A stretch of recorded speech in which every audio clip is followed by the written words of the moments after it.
fellow star stuff, I went back and I checked just to make sure. And her name is Yubise Harukana. So I'm gonna assume that last time was just a collective fever dream. I genuinely kind of think so, to be quite honest, because there's no other explanation. There is no other explanation. What does it mean? You really double check? I really did. To be fair, I had been quite busy, so I checked literally while ads were playing just now. But I went back to the Tagumi route at the end, in the credits at the very least, and I went back to the Sara route at the end as well, and I checked, and they say her name is Harakana. So if we get to the end of the Sora route here, and they say that her name is Akikana, I'm going to be so upset, because that doesn't make any sense. It doesn't make any sense. What did you think her name was at first? Like, the very first time she said her name was long, and I was like, oh, maybe it's gonna be a plot relevant thing. And I was like, oh, okay. And then the title, the credits listed her as Yubise Harukana. I was like, oh, okay, I guess it's that. Eventually she says it at one point, and I don't know what happens after that. I don't know what happens after that. It just suddenly becomes Akikana. And the game's like, ooh, didn't you know it's been that the whole time? Or like, you fucking liars. You fucking liars. You have no clue what you're talking about. But yes, hello, fellow star stuff. Hello. Welcome on in Black Blue. Welcome on in Cadentia. I finished making my fried rice just in time, sort of. Just in time, basically. Just in time. We're just starting. Let me go over to game screen. I'm gonna turn up the volume on my end a little bit. Alrighty. We are back today with some more Ever 17, the Out of Infinity. Last time, and you might think that I'm memeing, but genuinely, this is the only this is all I got. Take it or leave it. This is all I got. I think that last time we all got so down with the sickness, as they say. We got so Tiefblau virus that we all collectively hallucinated and died. That's it. That's it. There's no there's no other way, because that means that if not, we're gonna get to the island and go up, and Sora's just gonna be there. She's just gonna be there with flesh and teeth and hands and be like, hello, I've been here the whole time. And it's just like, I'm gonna lose my mind. No, no, she can't do that. She can't do that. Like I said, I've been very, very busy the last week, so I have not gotten the chance to check, but I'd be very interested in knowing, like, when did the switch occur? When did she introduce herself? You, in Yu's case, when did she introduce herself and say, like, by the way, my name is Yubise Harakana, didn't you know? Because she said it at least once. I know. That's the thing that reinforced it for me. Is like, oh, by the way, her name is this. So when the game started lying to me, I was like, you... I was having a moment like Kid. I assume the fact that he brings it up in his own route is literally because he's like, wait a minute, that wasn't what you said earlier, so what happened? I wonder when it was that we switched timelines, when we started becoming different people. But that was fun, kinda. We didn't get any answers. We didn't get any answers to that. But it was kind of fun, I guess. Sure. Let me go over and get out of this sad music first. Oh, wait, I have to start a new game.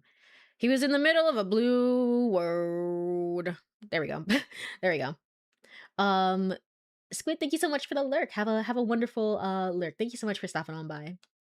We're finally doing the Sora route. This is the route that I want the most refresher on. That's fair. That's fair. Well, when did they say? Hold on. I have to check the guide here. When did they recommend that you do the Sora route? Hold on. They recommend Tsugumi and then Sora. So they recommend it pretty early on. So that makes sense. This could potentially be one of the very first routes that you play if you like vaguely have a guide up or vaguely understand a guide, you know? That makes sense. That's fair. I honestly don't remember her introducing herself in that route. I don't remember either, but to be fair, we skipped over a lot of dialogue. We skipped over a lot of dialogue because at this point we've seen most of it, except the new stuff that's like specific to, you know, one girl or the other. So, but I'll be very interested in seeing where are we going with Sora's route, because like I said last time, it was like a very interesting dilemma, like juxtaposition essentially between Tsugumi and like life is meaningless, it's garbage, it's worthless, it's whatever, you know, it's this, that, and the other. And Sora being like, I wish I could live. I wish I could live because I don't, you know, just being like so vaguely depressed and sad and stuff like that. And I was like, I don't know. For me, I'd be, if I were Takeshi in that moment, I'd probably spend more time with Sora and be like, what are you all about anyway? What are you even about anyway? If that were me. So I kind of just wanted to know at this point, like, what's up with her. If the game says she's real, I think I said at one point very early on as well, it's like, what if Sora was just a real person? And I was, terrifying implications. But I'm going to assume that everything that happens in the U route is just a fever dream. It's just a fever dream. Doesn't make any sense. So let me go over to the game and let's skip and do the choices that must be done. Unless you skipped it because it showed up in an older route. It did show up in an older route. I just can't remember if it was as Takeshi being the protagonist or if it was Kid being the protagonist, specifically with Sara. I can't remember. I don't know anymore. I don't know. We've been jumping around. To be fair, this is how I would play the game anyway. I love the idea of just like, oh, there's two protagonists? Well, let me just go one route here. Then let me go back and do the other one here. Then let me go back and do the other one here. Like, this is how I love to do stuff, to be fair. But I don't know. I can't. The bad news about doing something like that is that you can't remember. You can't remember what's been going on. So, hey, just a sweet little whisper out there to someone out there, me. Hoping today brings you clarity about how amazing you are, because sometimes you need that reminder. Thank you, Kenneth. Thank you. Welcome on in. Truly, we need the reminder sometimes. Some people need the reminder sometimes. The world can be cruel and harsh and have a lot of bad things in it. So that is fair. That is fair. Welcome on in, Kenneth. Not Kenneth. Kenneth. I hope you've been doing well. I hope you've been doing well. I guess you, I don't know if you stay around for the streams. I know they can get kind of weird and they're pretty story heavy, so I don't know if you stay around for them, but if not, thank you for stopping on by. Thanks for welcoming me twice. Listen, all right, it's been a long day. It's certainly been a long day. So, let's go ahead and pull up the guide and see what we need to do the thing that must be done. To do the baba da baba baba babu baba baba. Listen to the explanation. Oh, that makes sense. Yeah, Sora is in the scene. That makes sense. Sora is in this scene. I have perked up a little bit. I will say, like, during like 2 hours ago even, I felt like, oh man, this is gonna be a short stream. This is gonna be a short stream tonight because, oh man, I feel like I'm fading away. So we'll see how it goes. Hopefully I get through a little bit of it because I do genuinely want to know, like, what is up. What is up with Sora specifically, especially. I feel like after all this time, after all of the shit. Well, I guess I listened to it.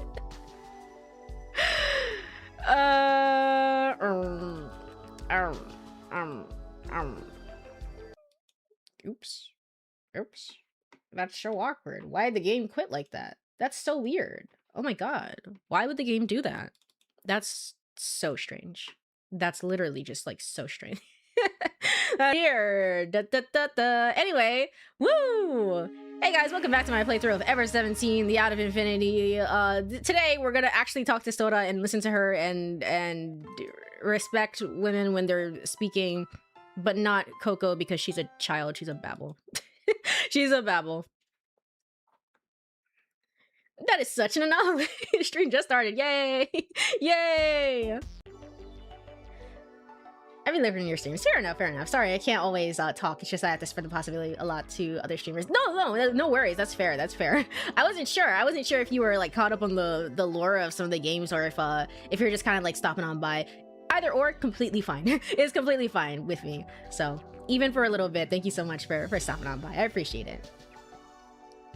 Okay, we're gonna listen to the staff member's explanation. It could be worse, but I guess I'll talk to you later, or maybe not, because this isn't your friggin' route. Let's go and skip up to the next choice. It was the Tanuki. Forget it. I don't think this matters. Apologize. Stay silent. Who are you? Oh, these are all Tsugumi routes. It doesn't matter. It doesn't matter. It was the Tanuki. Yeah, forget it. Forget it. Who cares? Skip on to the next choice. We've done all of these now at this point, so just who exactly are you? And skip. And then I've got to find my friends because they're my power. I've got to find them. Yep, we're back to this. We're back to this shade. It's not a bad shade. It's just like I prefer the nice hue of the blue that Kid has. It's not a bad color or anything. I like it. It's just as a text box, something about it is kind of like a, oh, that's an interesting choice. Sure, you could go with that. All right, I've got to find my friends. Skip onto the next choice. Animation, yeah, yeah. I forgot about this. So Kid has his own animation thing, and then oh wait, no, this is Kid's animation. Never mind. Takashi is just special. He's just super cool and awesome like that. Okay, fair enough. Fair enough. You know what rhymes with I'm quite the geek? Streak. Perhaps, mayhaps, mayhapith. Yay! Yay! I know. I'm amazing. Thank you, everyone. Thank you. I cannot believe it, actually. Thank you so much for the 5-stream streak. Oh my goodness. Oh my goodness.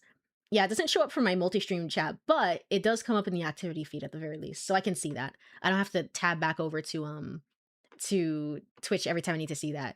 Thank you so much for the 5-stream streak. I appreciate it. I appreciate it. Man, sometimes I get like even caught off guard that I've done more than 10 streams, you know? I know, I've been streaming for years. There's been a lot more than 10 of them. There's almost like 100. I think there's over 150, maybe, possibly, videos on the channel. But still, sometimes I'm like, huh, I've done more than 10 of these? That's strange. That's strange. That's a high number. Thank you so much. Thank you so much. I appreciate it.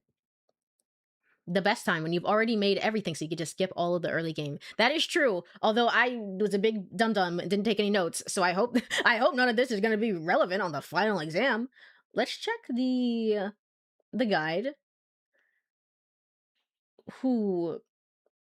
Person in charge, not important now, not your fault. Okay, so Sora +2 is not your fault.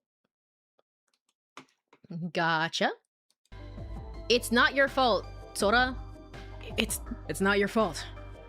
I don't think this is any one person's fault. But why's this happened? That's the issue. Takashi, I feel like your voice slightly the voice that I give you slightly changes based on whatever's been going on that day. Whatever's been going on today. Sorry, I'm just a little aggravated. I didn't mean to take it out on you. There we go, that's your voice. It's okay. The fish on the floor were still jumping around. I'm really, really sorry. Because I'm actually a real person. Yeah, freaking... Yeah, shut up. The park employee was bowing so low that her head approached the floor. For some reason, her clothes were completely dry. That doesn't do us any good, just standing around here. Can you show us the way? Certainly. Okay, I think we can skip now. Oh, Coco is real. Coco is real. No. Okay. I'm guessing thank you is the correct response? I don't know, maybe. Possibly. Just hear something. My imagination. Else. It doesn't say. It doesn't say? I think this is towards Tsugumi. So you know what? We're gonna be mean. What are you so angry about? What are you so mad about? I walked over to her and said that. This is how I normally am. That is true. You've been very consistent throughout all timelines, even when things were not so consistent in the end. I won't ask you to pretend to be happy. But now we're gonna have a... How about being a little more friendly? We're gonna have to put up with each other until we get out of here. Why? I don't know any of you. We all just happen to be here together. You don't know any of us, but in the other route, you're like, they're so evil and mean and cruel. You don't even know them, kid.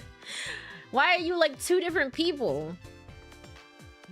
That's right. We don't have any connection to each other. We're just an unlucky gathering of strangers. Tsugumi looked annoyed as she said that. This chick's intense. It's scary, and I think I can skip. There we go. One day that can be me too. Once he finishes 100 line in 2067. Farther out into the future than even this game. Maybe put it more like 2108 at this point. I don't know what's happening in that game. I don't know. Maybe one of these days. Basically the assistant chief. Assistant chief, or is that right? If you repeat what she literally just told you, you get soda +1. Okay. Alrighty, will do. Assistant chief. Assistant chief. So you're pretty high up. Only a name. I'm really just an assistant. It's no big deal. But hey, Soda, weren't you up at the gate above ground? You were given some kind of explanation at the entrance, right? I only heard half of it, but... Oh, you might be right. Are you the girl from before? Hi, Coco. Hi. That's right. So you noticed. I noticed that you didn't want to pay attention to anything that I had to say. Yeah, that's right. We are short of people here. From time to time, I do that kind of work. Soda smiled. I'm Kuronari Takeshi. Can I skip? Oh, nice to meet you. Yes, nice to meet you. Okay, now I can skip. And now I have choices as well. Why that year specifically? You know exactly why. You know exactly why. I noticed as well. Don't worry. Don't worry. I've been trying to restrain myself recently. I thought it was really funny. To be fair, I thought it was really funny when it coincided with both games, and I was like, you know what? You know what? Just kind of lean into it because everyone seems to hate it. Don't worry. I'm showing restraint. I'm on my my redemption arc right now, starting right now.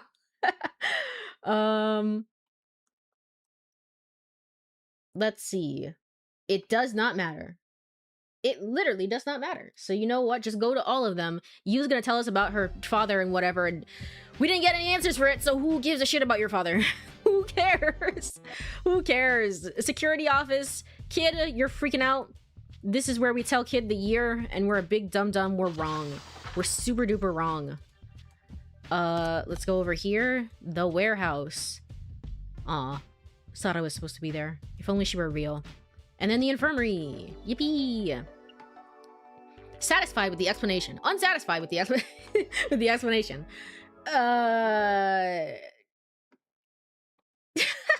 If you do satisfied, you get points with both Tsugumi and Sora. But if you're unsatisfied, you get points with neither of them. They both fucking hate you for being stupid.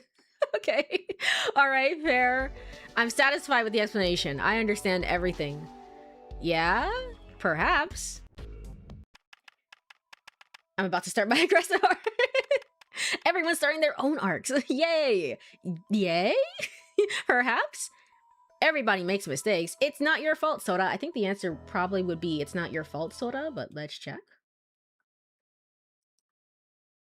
Does it matter? The hell do you mean Coco +1? Gosh, why is she everywhere? Gosh darn it. Where it's doing me go, where will Soda sleep? I don't think it matters. So you know what? We're gonna go with it's not your fault. It's not your fault. It's not your fault, Soda. It was an accident. We may have even overlooked the cause of this when we were checking around a little bit ago. We're in this together. Not at all. Sora answered without looking away from the monitor. My calculations and predictions were irresponsible. Don't go trying to take the blame. Trying to blame yourself for this. Everyone is fine, so let's just consider ourselves lucky. With her head bowed in silence, Sora kept working. Aw. Finally, her hands stopped typing on the keyboard. Okay. And then I'm guessing when is Sora going to sleep is going to be the next one. Okay. When is... I guess? They have a weird... There's a weird misdirection thing in how this is labeled, but I'm gonna assume it's that one. It's literally her option, so why not? When is Sora going to sleep? When was Sora going to sleep? This simple doubt jumped into my mind. She was doing minute, complex work non-stop, and she was always on her feet. Maybe she never got tired. Maybe she's just a programmer. They never get tired. They just really love their work. They just really love computers. I can't get it. I don't understand it at all. That's literally what he said. It was like, gosh, why? Why is he like this? When I spoke with her over the interphone and asked her if she was all right, she laughed and said she was just fine. And she was still standing outside the room as if she were a sentinel guarding it. There we go. Not gardening. Her back was straight and she never slouched, always looking like she was at attention. I wondered if she had said what she had said about being fine, not sleeping days on end was true. That really bothered me. I thought that I'd follow up on it later. Even as I thought that, my eyelids got heavier and heavier. But still, even so, today really was an eventful day. Can I skip? Yes, I can. Talk to her, or wait and see what she says. Wait and see whatever the fuck she's gonna say. Why can't more guides be straightforward? It is really interesting the way that they decide to flowchart this. I don't know if it's because like Zero Escape wasn't a thing yet, so they were like, how best to do this, and like maybe if I make it flow like this, it's gonna work a little bit better. I think that if you're trying to get to the answers you need to, sometimes it's a little overwhelming. It's a little overwhelming, but otherwise it's a fine guide. It makes sense. Fair enough. I think the one thing that I actually really would like is if the game, if it could literally tell me like, hey, this choice does not matter. I want it to still show up in the guide, but to say like, it doesn't freaking matter. Just choose whatever you want. I think that would have been helpful. Also, can confirm, programmers never sleep. We do our best work in the middle of the night. Fair enough. I'm also a 1 to 3 a.m. kind of person, but also consider that Takeshi said she doesn't sleep for days on end. What is that about, huh? Programmers, am I right, guys? But up. And he's like, Takeshi, shut up. Shut up. Think, man, please. Let me go ahead, get the guide here. Yeah, we're gonna wait and see. All right, fair enough. Wait and see what she says. I peered at Tsugumi's face. I was curious where she had gone off to the day before. She could at least have given me a hint. Well, this is a wonderful conversation. Tsugumi didn't budge. She stood there with her mouth half open, only blinking her eyes a couple of times. What? Tsugumi finally spoke. You got a problem? Then she scowled. Good morning. Did you get a good night's sleep last night? I didn't. That damn room was so small, I ended up sitting on the floor all night. I yawned and rubbed my eyes with both hands as I spoke. So, what did you do after that yesterday? But then Tsugumi's eyes narrowed into slits, and she leveled a steely glare at me. It's the kind of look that could kill. Your face is the absolute worst. Oh yeah, they drew on my face. Huh? Tsugumi shook her head as if she were fed up with me and vanished to inside the control room. The absolute worst? Hey, hold on a second! Kuranari? Soda's voice came from behind me. What are you doing there? Please, hurry inside. But can I skip this? I can. Okay. You should see the Fate Stay Night flowchart. It gives you an inkling that shit has at least 50 bad ends. 50 of them? What the hell? We were just talking about this in 100 Line 2, is where it's like, I don't know how there could be 100 different endings. Some of them have to be just bad endings, right? Some of them just have to be bad. I still don't know at this point. It's like, some of them have to be bad, right? The concept of games just having multiple, many ending and how difficult that can get is kind of insane to me. I wonder if somebody's done a flowchart thing for 100 Line. Maybe, possibly. If it's even possible. I don't know what they're grading it off of. I don't know what they're freaking grading it off of, so. But perhaps, maybe.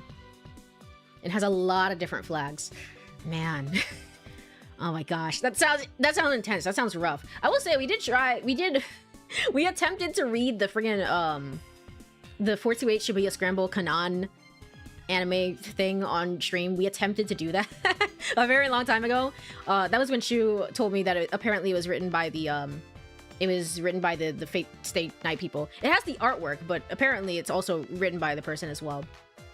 And man, that was that was certainly a time. At some point I gave up and I just started skipping through it and like giving my final thoughts of the game. I couldn't even get through it. So I was like, I don't know if Fate Stay Night would be for me, because I know it's got like, it's just walls and walls of text and huge prose. It's like, I don't know if I'm gonna be able to play that, man. But again, something like Remnant maybe would be a little bit better. Who's to say? Go see Sora in the control room. Well, if it's not this, then I don't know. I don't know what life is anymore. Go see Sora. I decided to look in on Sora first. I looked for Tsugumi later. I took their sandwiches in hand and left the room. Which way was it? I'd gone as far as the corner, and before I realized that I didn't know the route. Maybe it's this way. Those are the best kinds. I bet they have that for 100. I bet they do. When I'm finished with the game, when I'm like, hey, I've gotten the endings I want, I'm done. I want to pull it up at the very end and just see how freaking complicated it can get, man. I want to know. I want to genuinely know. I'll post it in the Discord. I think Fate Say Night probably has to be an off-stream thing unless you're ready for another Fat Command. Yeah. It's just, I'm not opposed to just like long games. It's just that it has to be one of these two slots. It has to be the Ever 17 slot, like after I finish this game, or after I finish 100 Line in the year 2067, as we all know. Therefore, it'll be a while. It'll be a while. So there is that. Finally, I found a room where the corridor played out. Yes, that's where it says. Himmel was written on the door. No, this isn't it. I retraced my route. Coco's father's in there rotting away, apparently. It's just weird stuff. Why can it only open in one route and not in the other route, but Coco can phase through it in one route and not in the other route? I don't know how they do that. All right, here it is. Hey, Sora, it's time for dinner. I wonder if that's the idea behind it. Behind the U routes is the idea of introducing parallel worlds, and therefore these two routes are, in their own ways, it all comes back to parallel worlds. They're all parallel worlds. So in one route, she lives, perhaps, maybe? Maybe in both timelines, she technically, quote-unquote, dies, Coco. But we're trying to find a way to bring her back from the dead in both. And we're also trying to find a way to save Sada, maybe, possibly. I feel like Sada is like less of a concern, to be quite honest, because she doesn't show up in this route. So it feels like she's just gone. It's just like, yeah, and Sada's here too. Anyway, Coco, Coco, the final boss of the game. Hey, Sora, it's time for dinner. I pushed the open button next to the door, but the door didn't open. Hey, Sora, open up. I brought you food. Time to eat. I shouted into the interphone as I pushed the button to talk. Eat? She replied to me through the speaker. Thanks for going through the trouble, but I don't need any food. You don't? Don't say that. Sora, have you been eating okay? You have to eat or you're not gonna have any energy. I'm sorry, but I'm occupied at the moment. I remembered that we'd had the same exchange the day before. Hurry up, these sandwiches are gonna get cold. Besides, I made them special for you. For you. Listen, I just want to give these to you, so will you open the door? I really can't. Come on, please, just open the door, Sora-san. I'll throw in a coupon for a beer if you want. Yeah. Why did we say, like, hey, by the way, beer doesn't exist here, and then I guess it was in the year route, we saw Takeshi just like drinking to himself and like chatting with someone who wasn't even there. What was he doing? You should consider getting immortality so you can finish all these visual novels. Have you considered just being immortal? Have you considered doing that? You know, maybe something to consider, you know, something I can casually do. I'd be down as long as I'm alive, at least. It is very, like, they are just like so many visual novels, and I don't know what I do and don't want to do, essentially. So I'm sorry. We kept arguing through the speaker. All right then, I'm only gonna wait out here for 1 more minute. 1 more minute? You're giving me a hard time. I have to go somewhere. Huh? Somewhere where? Hey, Sora, where are you going? Hello? Hello? Hold on 1 moment. Okay. I pushed the button again and again, shouting. But Sora didn't answer. Just then, the lights in the corridor began to flicker uneasily. Instinctively, I looked at the ceiling. Listening carefully, I heard a sound like a rumble of thunder far away. What? What's happening? It couldn't be. Tiny waves formed in the water pooled on the floor. The walls and ceiling trembled slightly. Metal screeched on metal, as if they were trying to say something to me. Darkness blanketed me, and I think that I can skip. I can't. I'm a liar. The tremors and sounds stopped, but an eerie silence filled the area. Only the emergency lights glowed dimly. Is this a blackout? I wondered what happened to Sora. Hey, Sora! Answer me. Oh, this is gonna be different because we are actually here to see, like, where'd she go? Where'd she go? She was just in there, right? Yeah, she sure was, buddy. Isn't it weird that she's gone now? Hey, Sora, answer me. Bang, bang. I pounded the door. I thought she might not be able to hear me inside. Bang, bang. I tapped the interphone button, but there was no response. I wonder if the interphone needs electricity to work. I had no clue what was happening on the other side of the door.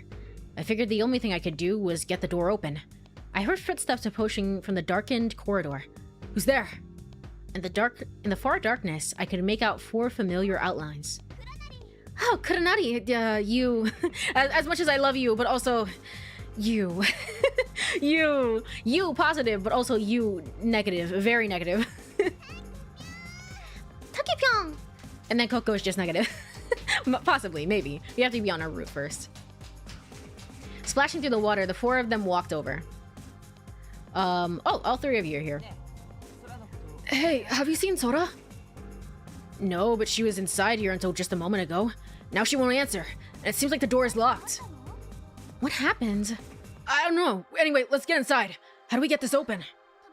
Oh, there is an emergency mechanism for opening the door near the bottom of it. Pulling on the lever, I pushed the door over to the side. The door opened just wide enough for a person to squeeze through. I peeked inside the room. It was pitch black. I couldn't see a thing. Do you want a flashlight? Ugh, thanks. I gave the kid the sandwich and took the flashlight. I turned it on and stepped inside. A white circle of light appeared on the wall. I shined the flashlight left and right, lighting up all corners of the room. The electrical system was completely down. Like an abandoned castle, there was no sign of warmth left. There was clearly nobody there. Well, what should we do? I joined everyone and asked that calmly. It'd been one crisis after another since the day before. That's a weird... Is this the transition point? It is. That's a weird transition point because obviously I feel like the next thing that Takashi should say is be like, she was just here. What the fuck? He's just like, she's not there anymore. Anyway, not my problem. Look for Sora first is probably the correct response. No, I don't want to go. Oh, he doesn't fall for her flirting, her fake flirting essentially. I turned my face to avoid Tsugumi's gaze. I didn't want her eyes to drag me in. We've got to look for Sora first. This isn't the time to be acting selfishly. I see. Tsugumi frowned. She gave me that look that could kill again. Hey, do you want me to go instead? Coco asked the question innocently. Let's see. She is nice to Coco, especially as time goes on, but also just the idea that she's like so weirded out, like what is this thing? I don't remember you on the other timeline, so like what are you? Tsugumi's expression soon returned to normal. But I don't think it's possible with just you alone. First, I want to ask you to do another job. Another job? What's that? I want you to tell you and the kid that I'm going to go to the generator room. And that Takashi put me in a difficult spot because he was scared and wouldn't come along with me. Alright, well fine. Fine. If you twist my arm so much, gosh, because you're a little wuss, I'll go with you. Hey, hold on. When I said I was scared. I jumped in between Coco and Tsugumi. No, I don't want to go. That sounded pretty scary to me. Smells like a... You sound like a freaking chicken to me. She starts doing the... I'm not a chicken, man. Hey, who do you think you're calling scared? I just think that we should do something else first. See what I mean? Something happens and you start whining like a baby. You are a gutless man. I almost died for your hamster in another timeline. You know that? You know that? Or maybe you're not even a man yet. Coco, hurry and get you and the kid. Takashi isn't going to be of any use. Tsugumi, you don't have to talk like that. I was peeved. So how do you want me to say it? Without hesitating, Tsugumi shot the question right back at me. For one moment, I thought I'd grab her by the collar and show her.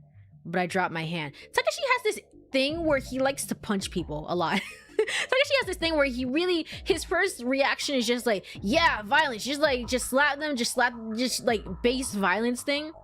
He does this indiscriminately with both the kid and any of the girls technically. So I guess in that way it's fair, but also you shouldn't be throwing hands at all, my guy. What are you doing? Why do you always do this? Why do you always do this? What's wrong with you? but I dropped my hand. Okay, fine. I'll go with you. I'll go with you because you were too scared to go alone. Tagumi laughed through her nose. So what am I supposed to do? So what am I doing again? Just tell you that I'm going to the generator room. And I'm taking Takeshi along. Roger, 10 for that. Woof! Oh, the dog! The dog is real! Yeah! I forgot about that. Okay, and I think we can skip. Nope. Coco clicked her heels together and gave a kind of salute. Okay, now we can skip. The buoyancy elevator, no. This is one of my favorite CGs in the entire game, I will say.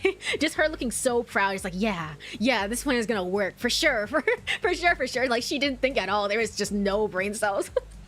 Oh man, it's great. It's one of her better moments. She really do be rocking little pussy, little bitch. It's like, okay, all right, fine. Gosh, she's just like you in that way. In that way, she's just like you. You and her, you know, based, unbased coffee opinions. Who's to say? Yeah, that's a major red flag with him. Stop resorting to violence. It is kind of like, why does he always do that? Why does he always do that? It is slightly, I think it's slightly unique for the time in the idea that I feel like it would be so easy to be like, well, I'd never hit a woman, but like, I will beat the shit out of a kid. I will beat the shit out of a kid. I don't care, you know, which he does.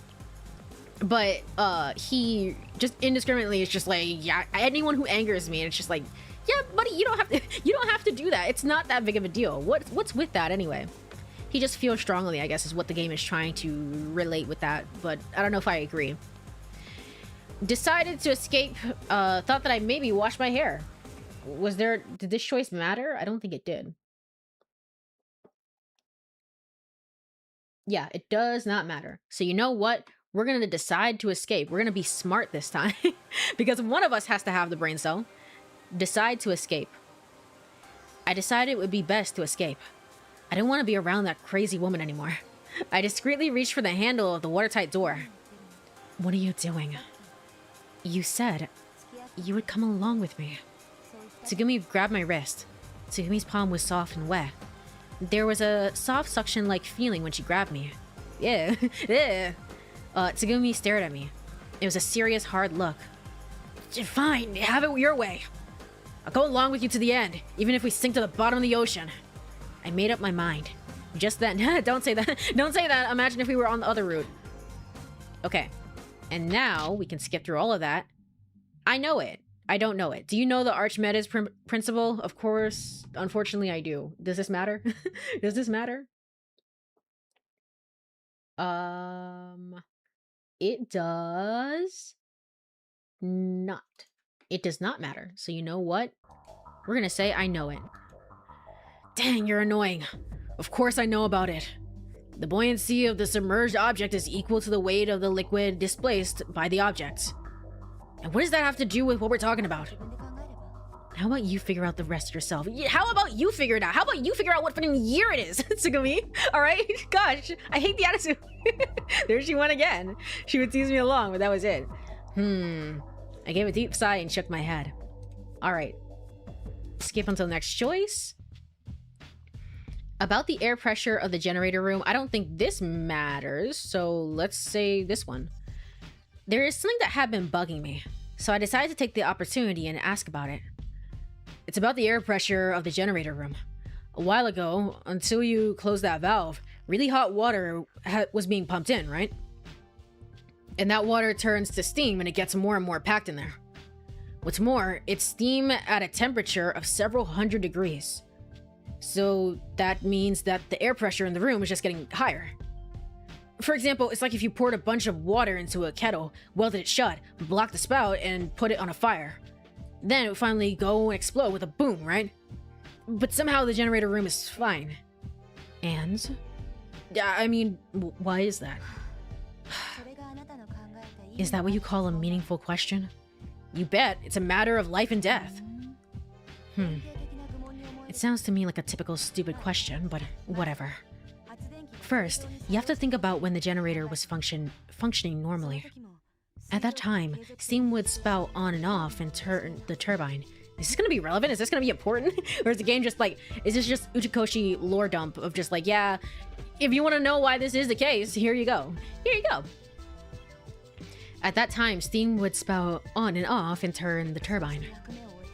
Where would the steam usually go once it was used? I think it would probably be sent outside of Lima. In other words, the kettle's spout wasn't plugged. Oh, I see. So the generator room is connected to the outside by a pipe or something. I nodded to myself. Then... Hey. I didn't know what she was thinking, but Tsugumi suddenly put her face in front of mine. Oh, right. Oh, right, this whole scene. I forgot about that. Why did she do that? Why did she do that? She loves causing chaos. And for what? Of course I've heard of it. I've never heard of this in my life. What are we even talking about?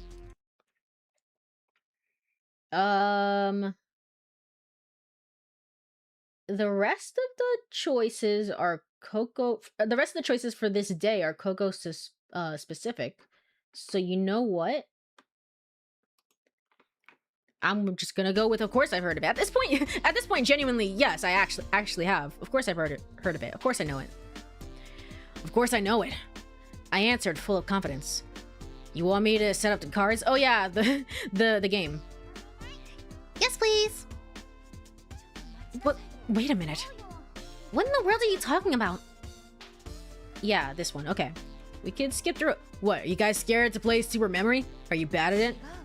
No. I don't know if I'm good or bad at it. Huh? You mean you really... You guys really don't know the game? What is this? Is this the idea that we all come from... Imagine if we all, like, it's an Avengers, we all come from different universes, essentially. Avengers assemble sort of thing. That'd be kind of cool, actually. He hasn't... I don't think Uchikoshi has ever done that before, but it feels like something that would be right up his alley, right? Something where it's like we all come from different timelines that are slightly the same, but also slightly different. And we try and learn about that, essentially. You guys really don't know the game?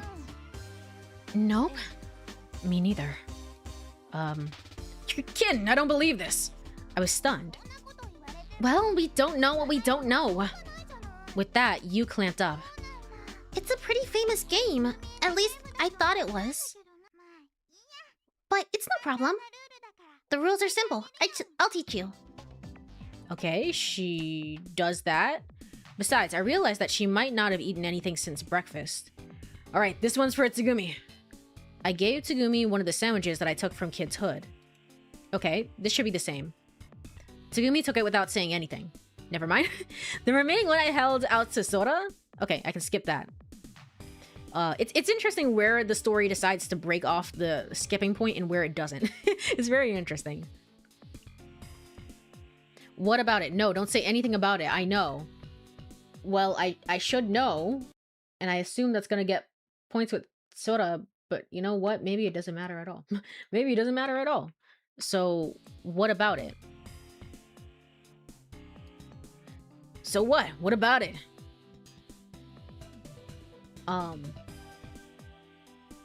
I don't know if I want Ichikoshi to mastermind MCU phase or something. But I don't know. It'd be kind of fun. What if just freaking, like, Date... Date in the next game, he steps out of a portal as a joke end too. Like, he steps out of a portal and there is just freaking Takeshi and Sigma, and they're all in one room together, and they're like, huh, you seem vaguely like me, but vaguely not. It's so weird. Yeah, you seem kind of vaguely like, I don't know, you're kind of similar to me, but you're kind of not. Huh, that's so weird. And they all stop and they're like, anyway, Looking around, I was surprised I was the only one who was surprised. Coco and Bibi were looking up at Sora with impressed looks on their faces. Tsugumi's face was blank. The kid looked clueless and spaced out.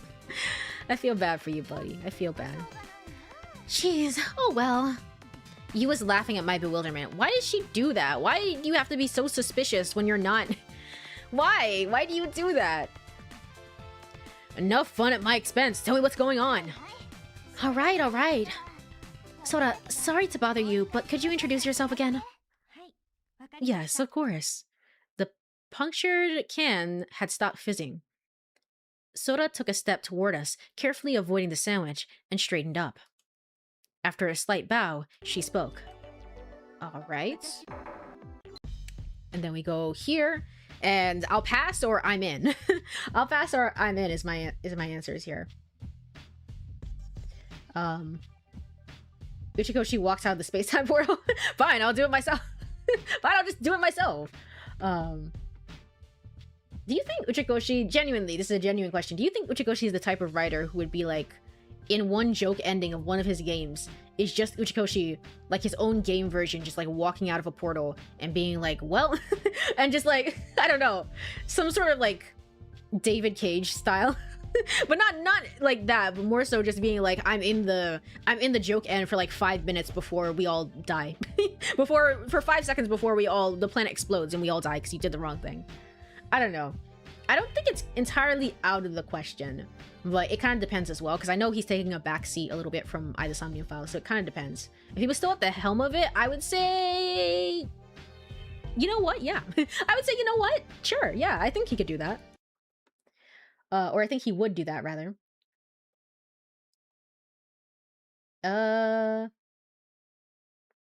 I'll pass or I'm in. I'll pass gives you +1 points, so you have to say I'm in. All right, fair enough. Let's go back. I'm in. It all sounded childish to me. Well, I suppose. Just sitting around doing nothing would get kind of boring. All right, I'm in. I stood up energetically. Huh, does that mean Kuronari wants to play? Roger that. Tsugumi is still being Queen Vague poster. Tsugumi glanced at me out of the corner of her eye and then looked away. Should we leave the lights off? The kid whispered this to me. Emergency lights are on, but it's kind of dark. You okay with that? Let's respect Tsugumi's wishes. Okay, I should be able to skip all of this. And I'm guessing this as well is also like the, this is gonna be that one scene where Kid echoes along throughout the moment where he's just kind of forgotten. He's forgotten, you know? He's forgotten that he's been counting. And it was really, really weird. And I think this is the one moment of the game where, like, more than anything, even more than Sora being somehow real in one timeline, even more than that, I think is kind of baffling. The idea that, like, we heard that and Sora was like, I don't know what the fuck that is. And then we all just went to bed. We all just went to bed and didn't question it. That's insane to me. Central control room. I don't know, man. Let me check and see what's... It does not matter. It does not matter. So you know what? We're going to go to the central control room. I decided to hit the central control room. I can see him doing that as a gag ending. Yeah, yeah. I think it's interesting because with his games, I've never seen a character where I go, ah, that's a sneaky self-insert. I don't get the impression that he's a cheeky self-insert type. But I've only played Ever 17 the 999 series. At most, maybe Zero Jr. Yeah, that's fair. Although some people, so this is never confirmed, and I guess this is it technically spoilers for Eye the Somnium Files? It really isn't. It really isn't. There's just like a booklet thing that you get in Eye the Somnium Files, that will explain, like, anytime you get like new terminology, the book will collect it for you. And it's written with a lot of flair and pizzazz, I will say. And a lot of people theorize that apparently this is supposed to be Uchikoshi writing to the actual viewer. They don't know. I've seen a few different people say something. Either it's Uchikoshi writing to the viewer of the game, or it's Pewter writing to somebody, to Date, or it's like another character writing to Date. We don't entirely know, but I know that, like, if it is true, then that's the most self-inserty that it gets. It's just having Uchikoshi write a book to the character and to the player and being like, hey, this is what everything means, and doing it in really weird and elaborate ways with weird trivia, essentially, you know? So, but I guess in that sense, yeah, maybe that's the most he's willing to do rather than just being like, hey, here's literally me. Here's literally me in the game, you know? I think another thing as well is that he writes stories with a lot of viruses, so maybe he wouldn't want to put himself in a game like this. That's also fair. The monitors in the room were off, and the room was only dimly lit. The computers weren't moving. I sneaked into the lockers and under the desk, but there was no one there. Well, I figured no one would want to hide in a place that would be cramped and hard to get out of. I gave up looking any more thoroughly and left the room. Okay. The elevator hall was one idea. I entered the elevator hall. And can I skip? I thought about where I should go. Oh. Okay. Now what? The rest area. I guess. Sure. I visited the rest area. I soon noticed that there was someone there. I could hear the sound of someone walking through water. As I got closer, the direction of the footsteps changed. It was someone short and moving slowly. It was a battle of patience. Splash, splash. My opponent's feet made a dash for the exit. I circled around to the side again and again to block the person off. The footsteps gradually moved away from the exit into a corner. I moved a little bit closer. I had a hunch whoever it was would make a break for it. Is it Coco? Is it Coco? I think Coco's the only one we didn't find, technically, right? I moved to head them off and prepared to trip them by catching their leg. Splash. That was really dangerous. I heard someone fall spectacularly, just faceplant.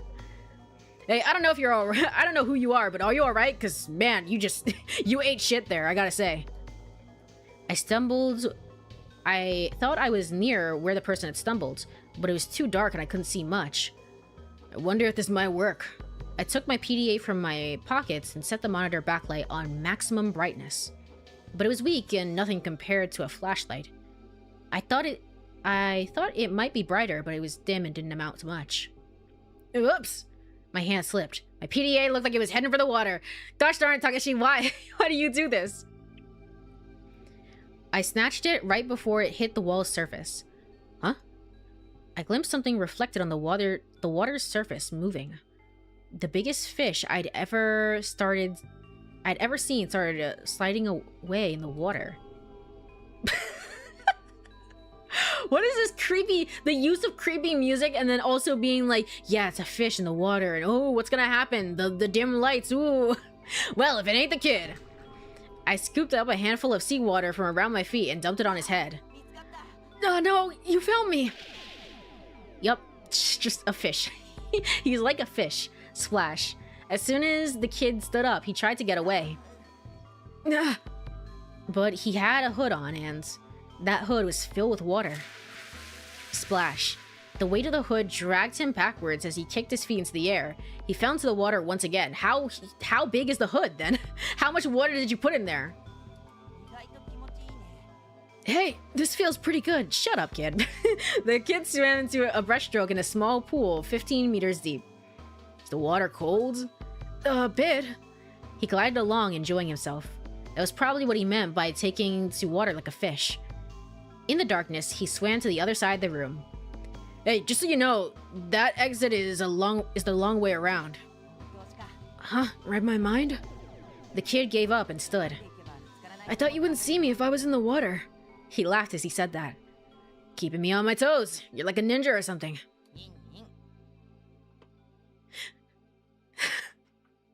Where is she? She's not real. And he doesn't even respond to that. We don't even get to see like a reaction or anything. The kid took some kind of ninja pose. He jumped in the water again and swam some more. I found the kid. I stepped on the can. I felt really depressed. I felt really depressed. I thought that I'd check some of the other rooms. Okay, let's check over here. And then, yeah, everything happens with last time where it's like, why is it still continuing? Why is it still continuing to count? Hey, where'd you go this morning, or did you want another one?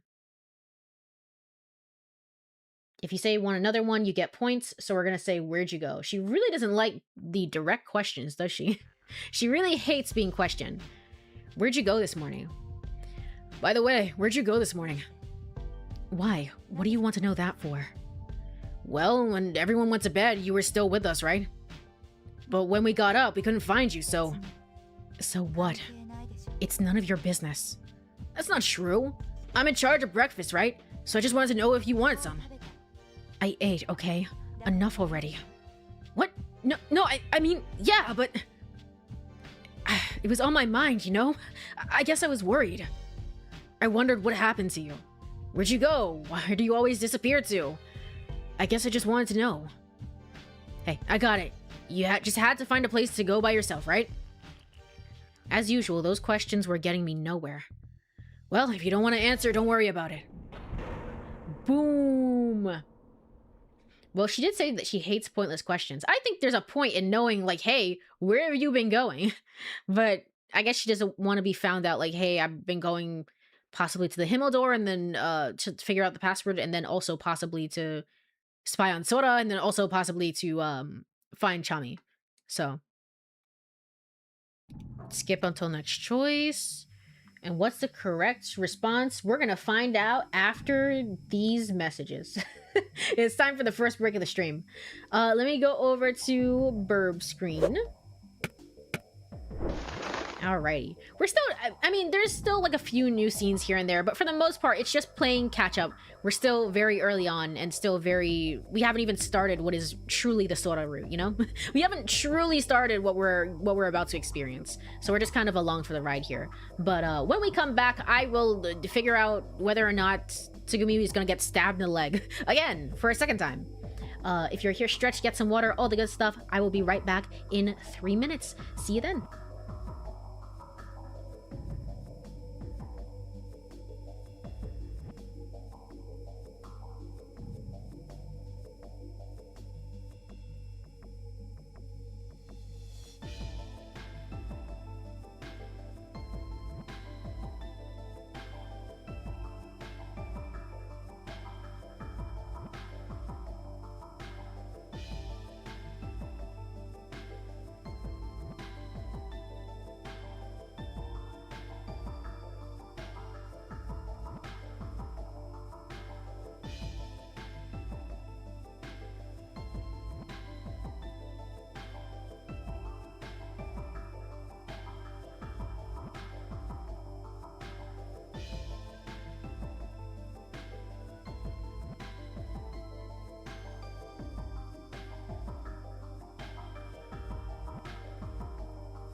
Alrighty, I am back, and I left you with some music, so there is that. It's not complete and utter silence. It just also has the ring of the void in it. Because one of the pipes has burst, so it's probably leaking air. So, you know, certainly the high-pitched squeal to leave you with here. That's just like constant. Sorry about that. Let me go over to game screen. yay for music, but nay for, I guess, what is it called? Tinnitus? Just tinnitus. It's like, my ears. No. There's some people that are like that.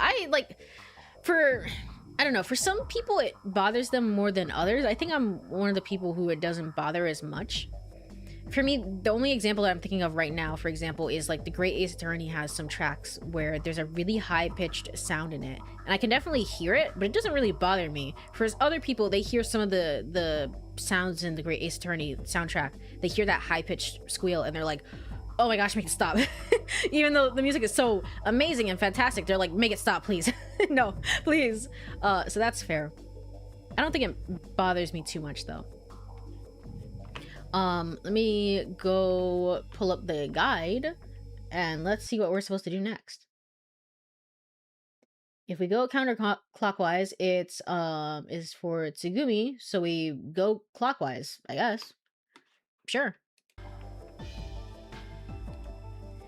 That one went clockwise, right? I turned the blue valve with all my strength. The sound of rushing air grew louder.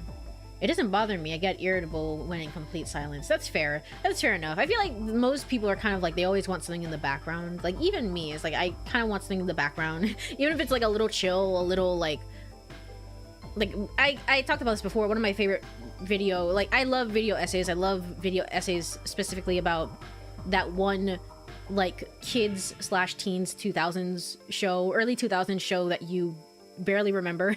You watch like 5 episodes of, and then someone did like a 7-hour deep dive into like why this was the craziest show of all time. You know, something like that. I love little things like that, and like putting that on the background while I'm like doing stuff. That really helps. I guess just hearing like thoughts specifically, that really helps. But music as well for some people. Like, some people prefer music, some people prefer streams, just like gaming or like anything else. So the sound of rushing air grew louder. Next, close the red valve. The next valve was nearby. Hold on. What was the... The guy didn't prepare me for multiple of this? Oh, okay. Just mess it up entirely. So now we're gonna go counterclockwise, because that's not the correct thing. Counterclockwise. That one went counterclockwise, right? I turned the red valve. The strength of the steam blowing from the pipe got stronger. All right, that does it. Oh, that fixed it? Okay. Coco, hold on just a little longer. Okay. Holding up her left hand to shield her face, Tsugumi operated the welding torch with her right hand. The crack in the pipe closely closed visibly. Takeshi, go support that pipe. Looks like it's shaking. Huh, that seemed like it had good effects though, somehow, some way, even though we totally messed that up. The silence makes me hear the tinnitus. There we go. Tinnitus, not tendinitis. Tinnitus more. That's fair, yeah. That'll make you hear it a bit more than like hearing it in a song even, or just like even like a song for a little bit. So that makes sense. Although now that I mention it, there's this YouTube video I saw of a psychologist saying that there are people who don't take time to just reflect in silence and not do, tend to not deal with internal strife well. Yeah, I think that's a big thing, kind of like the age of, like the media age in general, especially with like YouTube. There's just like more and more people, especially like with the, I don't know, the proliferation of TikTok, especially. There's people who like refuse to sit in silence. Refuse. And then it becomes a problem because it's like they refuse to pay attention to the conversation. They refuse to do this. They refuse to do that. So I think in moderation, it's fine. Like, ultimately, I really like it like during the week, but during the weekend, I'm gonna have my time of silence. I'm gonna have my time of silence. There's just like a billion different things that need to be done in the week, and it's just like when it's weekend, just having a time to relax, I feel like is good. Maybe that's why meditation is so important. Although I don't like meditation. I don't like meditation, unfortunately. It does terrible things to my anxiety, unfortunately. So it doesn't work for me. for me, my ADHD is so picky that I can't throw up any video essay or streamer as background noise. They say too much stuff that feels thoughtless, and it fails to satisfy my ADHD even, which is why part of the career is so awesome. I thought you were like, which is exactly why I'm leaving the stream now. Goodbye. I was like, yeah, that's fair. I'm sorry. That's fair. Bye. I try and have some sort of thoughtful commentary. At the very least, I try and do the voices so that everyone can, even if they're not paying attention to the screen, they can see who's talking. So that's fair. I appreciate the compliment though. Thank you. Thank you. Oh yeah, I think it's like silence, but like maybe you, for example, meditation. Meditation is not a thing that works well for me, but silence when you're just like, oh, I'm going for a walk right now, and like I'm not gonna listen to music while I'm going on a walk. I'm just gonna like just listen to the sounds, you know? Listen to the sounds of nature. Like that, for example, is really, really good. Tsugumi barked the order as she was welding. Okay. I reached out to touch the pipe that had the valve I just closed. Ouch! The pipe was scalding hot. I pulled my hand back instinctively. Huh? That shouldn't be. Did you turn the valve the right way? No. No, I definitely didn't. Yeah, I think so. That's strange. Well, we're just gonna have to support this pipe somehow. I'll try and find a cover. I looked around. The moment I took my eyes off the pipe. Creak, crackle, crack. What? Turning toward the sound, I could see the pipe swelling rapidly. Boom. The cap burst off and flew toward my head. I pulled back, dodging rapidly. The flying metal ricocheted off the floor and came to a stop. That was close. Whoa. Bam. Kaboom. We really messed this up. One after another, metal pipes bent and then exploded around me. Ugh. I panicked and got the hell out of there. But there were stacks of crates. There we go. Never mind. There were stacks of crates. Crash. Now? Yes, now we can. Anyway, she got stabbed through like a major artery, but you know, don't worry about that. Don't worry about that. She's gonna shrug that off in a few days. You're great. It's actually hard to find streamers like you, but worth the effort. It is.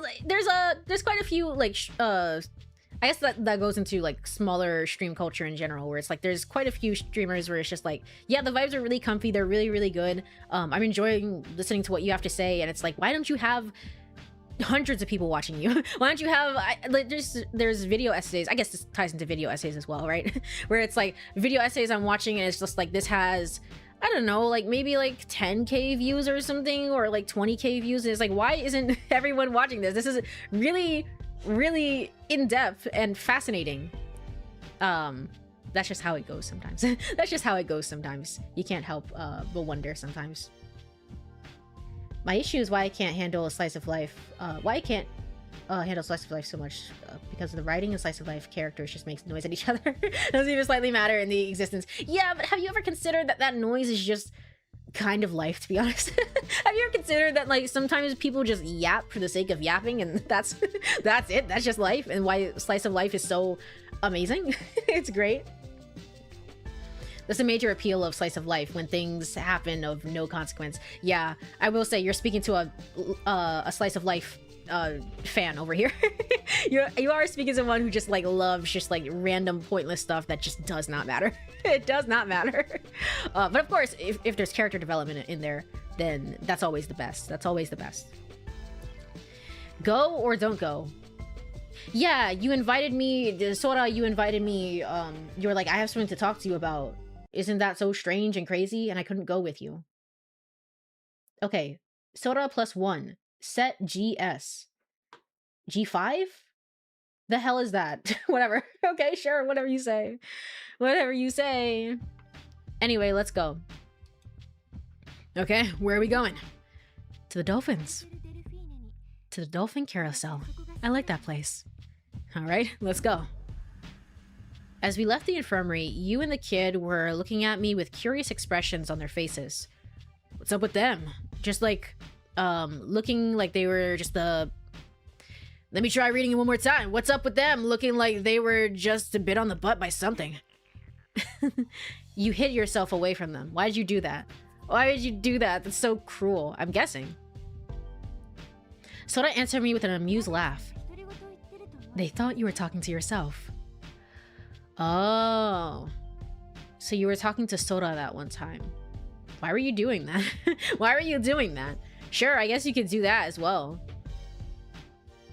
Interesting. Is this supposed to be like a parallel? I was gonna say, what if it's a parallel where we're on the Tsugumi route, and at the same time, Kid is on the Sara route, but then Sara doesn't exist here. So that doesn't make any sense. But, I mean, Kid is, in his own way, he's on the Coco route in some ways, I guess. But then also there's like, now in this other timeline, we're on the Sora route and Kid is on the U route, if that makes sense. If that somehow makes any amount of sense, you know? Hence slice of life. Hence slice of life. I'm kind of in the middle. I like the randomness of slice of life, but only if the characters actually evolve over the course of the story. I feel like to watch some connection to them. That's fair. That's fair. I don't know. And it depends on how subtle it is as well. Like K-On! Do characters evolve, change? Like they kind of do, but it's so incredibly subtle that it's like if you're not paying attention, then that's where you get the friggin' the Giga meme of just like girls drinking, you know, cute girls drinking fucking tea. It's not about music at all. What is it about? It's about them drinking tea. Yeah, kind of, yeah. So it kind of depends. It kind of depends, I think. Sometimes it can be very subtle or slow or like in very minor ways. I guess it's just about the presentation as well. There's a lot of different factors with slice of life, which is why it's so easy to make just like slop that's just like completely boring and just like, what did we even learn from this? What did we even learn from this? But there are so many ways to make it interesting simply by virtue of existing in some ways, right? You are, I don't know, everyone's a special snowflake, but like also like you are inherently interesting just by existing, right?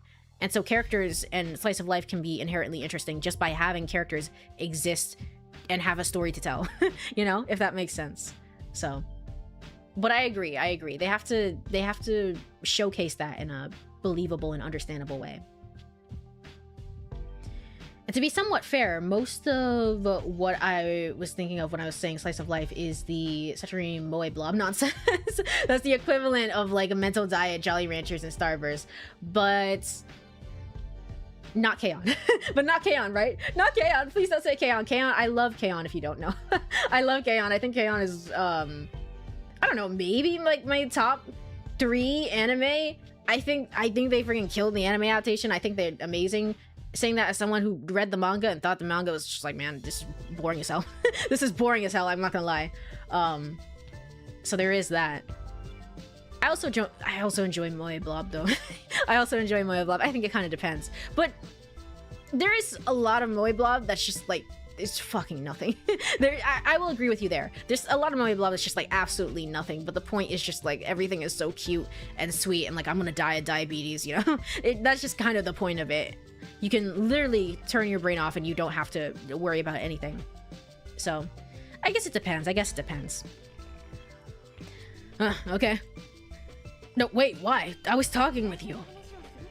Didn't I say I wanted to talk to you about something secret? Huh? I know I get it. Apparently, you and the kid didn't see Sora. 7:25 p.m. We reached the Dolphin Carousel. Every character has their quote-unquote place. So for Sara, it's the whale room. For Tsugumi, it's the gondola. And then for you, it's the ruins. And I actually thought it would be this area for you, but apparently it isn't. For Sora, it's gonna be this place. The carousel. We reached the dolphin carousel. The circling dolphins stood still in the silence. It's so quiet. Sometimes it seems that the everyday hubbub is all an empty lie. Sora spoke quietly. I don't need evolution in the sense that they change, just a reason to like them. Even, like, I need to learn stuff about them, not just surface level conversation. Yeah, that makes sense. I don't remember... What was that one anime? There's a one slice of life anime. I've never watched it, but apparently it's just, like, so hated for the way that it just goes absolutely nowhere. I don't remember what it was called. It's called Glass something. Glass something. I can't remember it, though. Apparently it's just, like, really, really bad. And it's like, man, how do you mess up that poorly where just like everyone hates this anime. Everyone hates this anime because it doesn't do anything. I'd be kind of interested in knowing and seeing. Sora spoke quietly. Even like the most moe of moe blob stuff, which is absolutely is the Order of Rabbit. Is the Order of Rabbit. It's just like the moe of moe-ness and like nothing happens. I can say this because I watched all of it. Nothing happens in this show. And yet people really, really like it. Which is fair. So Glass Lip, yeah, Glass Lip. I remember that. Yeah, people did not like Glass Lip. I can't believe that you remember that, Black Blue. People really did not like Glass Lip. Apparently it's pretty bad. Apparently people don't like it. I don't know if it's because of the slice of life-ness of it, or if it's because maybe it's a frustrating romance, but man, they hated that when it came out. I apologize. That was inappropriate. It doesn't fit the moment. No, I don't mind. If I had known about this place days before. Yeah, and if I'd seen it back in the days when it was full of people, I'd probably be thinking the same thing. Sora, how long have you been here at Limu? I started working here at a functional level in April of 2011. Write down dates! Write down dates! Didn't you know? Write down dates! April of 2011!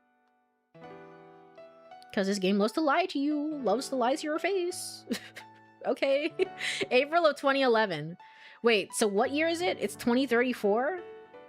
So... 2034. Imagine getting all the answers for that and just not saying the answer at the end of the Yoru. What were they doing? What were they thinking?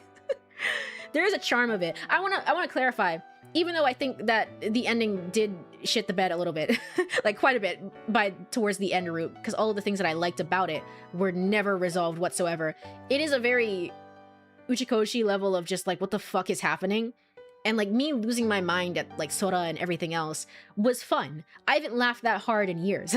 I had so much fun with last stream. It was genuinely great. It was genuinely fantastic. So this is kind of also part of the reason why I play Uchikoshi games, where it's just like, you can't find this joy anywhere else.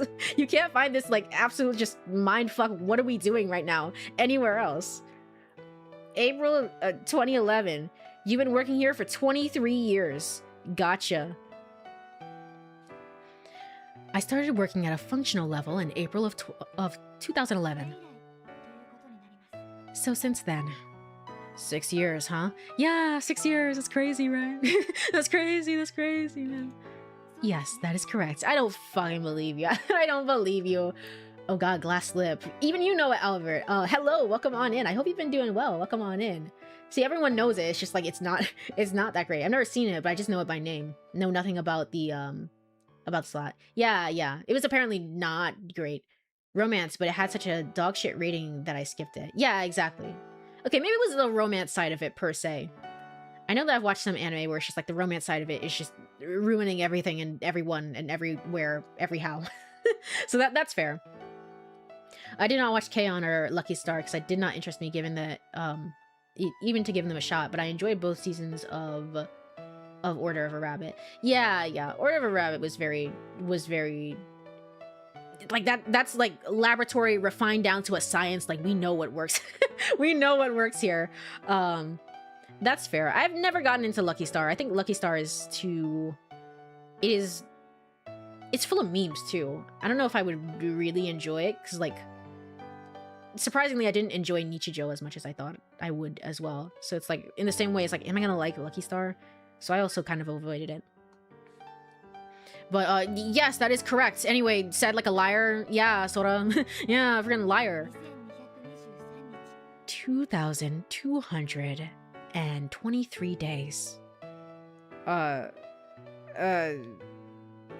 2,223 days over 2 birth by sleep infinite whatever you're talking about.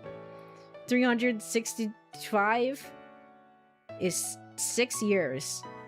Oh, so you just wanted to be exact about it. I thought I have to check everything now. Every number has to be checked. It has to be scrutinized. Because I was like, what if 2,000 days is somehow, like, I don't know, 23 years? It doesn't make any sense. But, like, what if somehow it equates to, like, a longer number of times? Like, what is she talking about here? I will not believe anyone anymore when they say anything to me. Especially you. Especially you. Especially you, and then also you, Sora. 2,223 days. Sora narrowed her eyes. She was nearly overcome by some feeling. Could it be nostalgia? It didn't seem like a programmed emotion. She must have treasured her memories of that place. We gazed at the figures of the silent dolphins for a while. So listen, Sora. I broke in, hoping it was the right moment. Yes, what is it? You said you had to talk to me about a secret? Are you ready to tell me about it? Yes, that's right. She straightened and turned her face to me. Then, suddenly, her face shone as she said, No. No, you tell me all the answers right now, please. Why? Why are you doing that? I didn't enjoy Nichijou either, even though it's like most people's top comedy anime. Nichijou wasn't just simply slice of life, they leaned heavily into the gag humor. Yeah, exactly. And I love the art style of Nichijou, I love it so much. And like the animation, how that got adapted, I love all of that. It's just like I couldn't get into what's actually happening, you know? Absurd humor too. Yeah, very absurd humor. It's like usually I like that sort of thing. Like one of my favorite like comedy anime is Asobi Asabase, and that's so absurd. That's so absurd. But it just didn't work for me, unfortunately, with Nichijou. Kuronari-san, shall we play tag? Huh? What? Kick the can was so much fun yesterday. So won't you play tag with me? Tag? I couldn't quite grasp the connection. Come on, Kuronari-san, you have to. Try and catch me.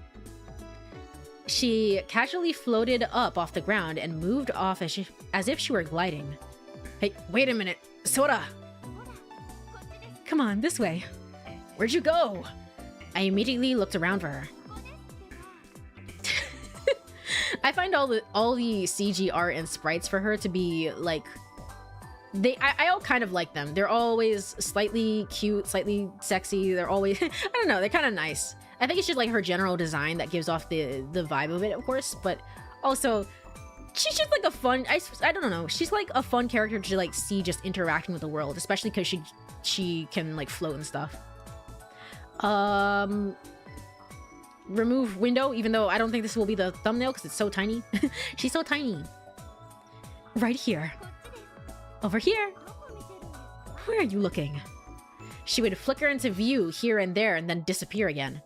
Hey, you! This way, this way. What's the matter?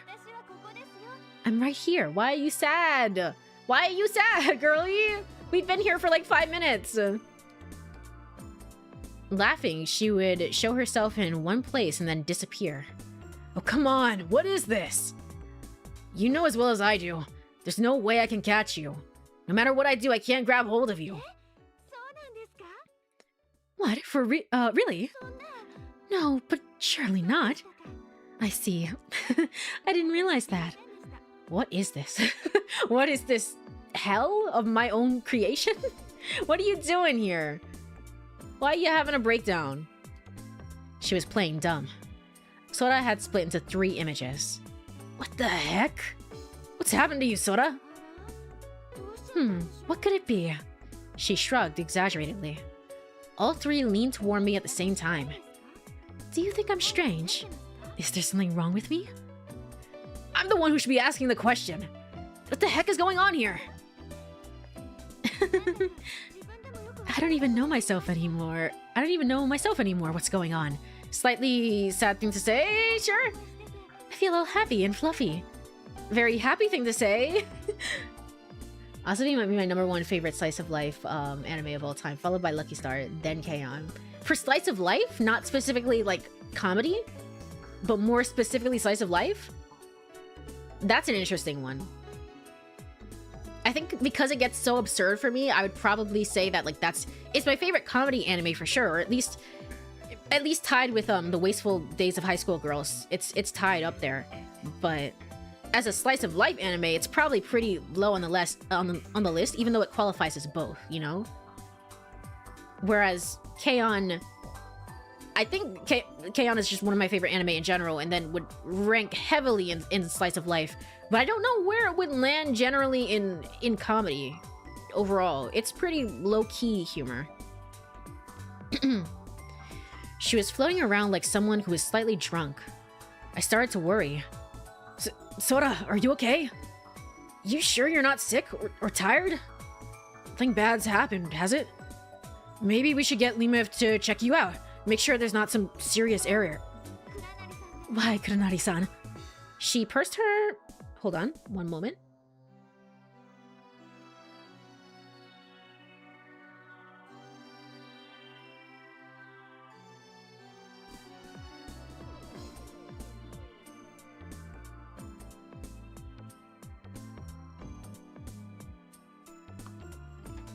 She pursed her mouth and took a huge sigh. Then suddenly she appeared right in front of me in a slightly troubled pose. She didn't move, and there was only one of her. All right. I will stop playing around with you. Playing around? Yes. That was just a little joke. Now, for the reason I brought you here. I shook my head, putting my fingers against my temples. Seeing that, Sora smiled at me. Without making any noise at all, the dolphins began quietly circling again. I leaned against a handy artificial rock with a mascot pasted to it. Sora stood at attention once again and began speaking slowly. Oh, continuation. Okay, fair enough, fair enough. Nothing beats Ichigo Marshmallow and Pote Mayo for me in comedy. I know I've heard of Strawberry Marshmallow. I know I've heard of that one. What is Pote Mayo? Pote...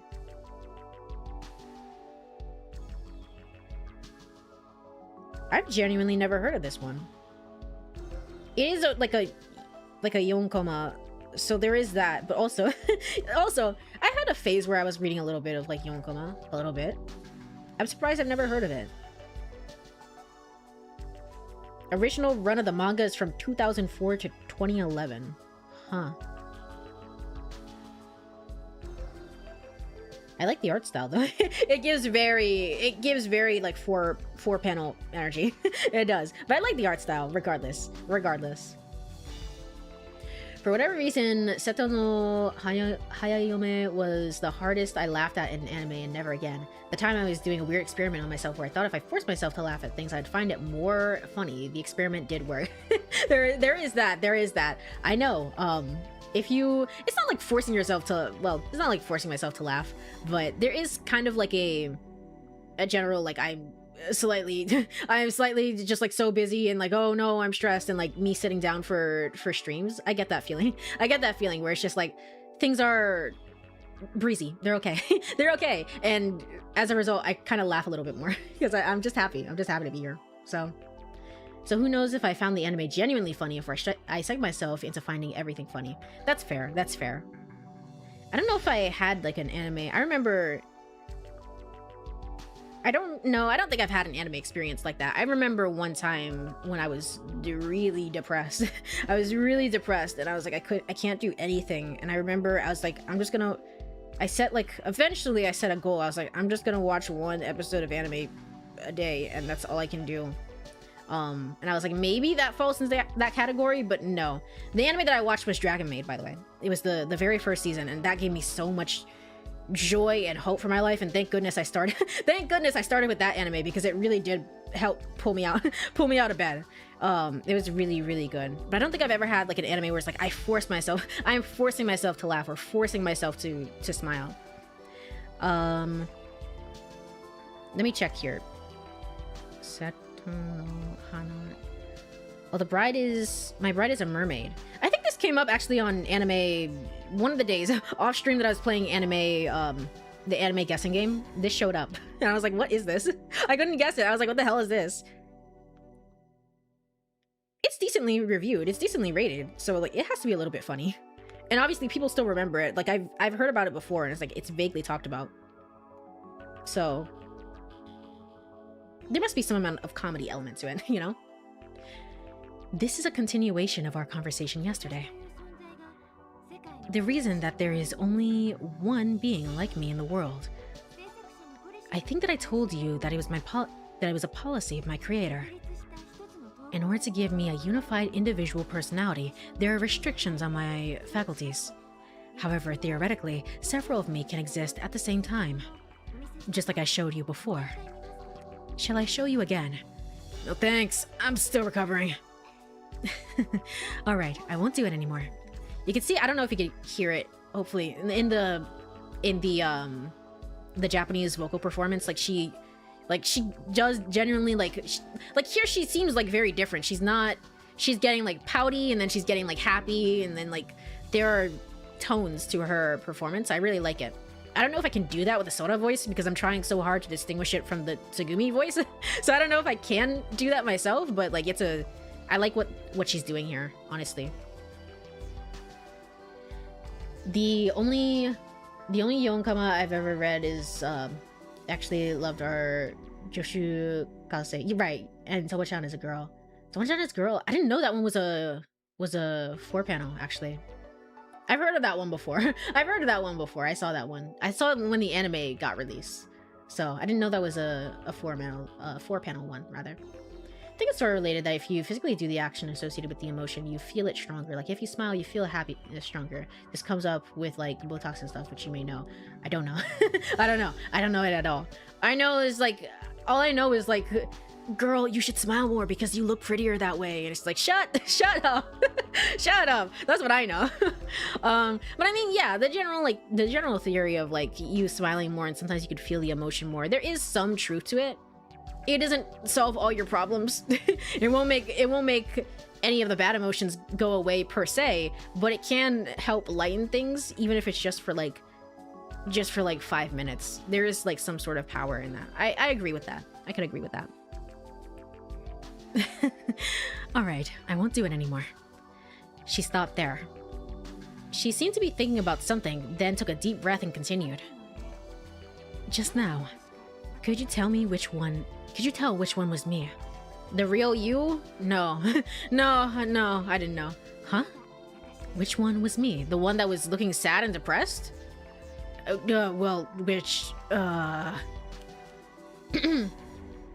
Read the entire Tomo-chan manga about a year before the anime was announced. Oh, so you were a long time fan then at that point. I only remember it from the anime adaptation.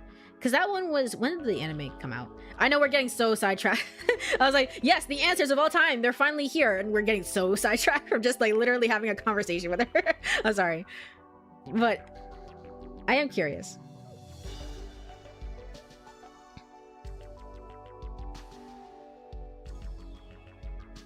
Yeah, it was 2023. It was fairly recent. I remember because it's like it's more of a tomboy conceit sort of thing, and I was like, but what is the point? And people still liked it anyway.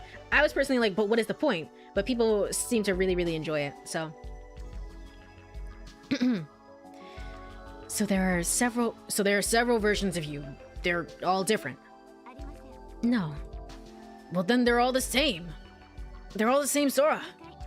Correct. Sora smiled. Yes, they're all me. Perfect copies. No, perhaps it is easier to understand if I use the... No! Perhaps it would be easier to understand if I use the word clones. Kuranari-san, are you aware of the clone law that would...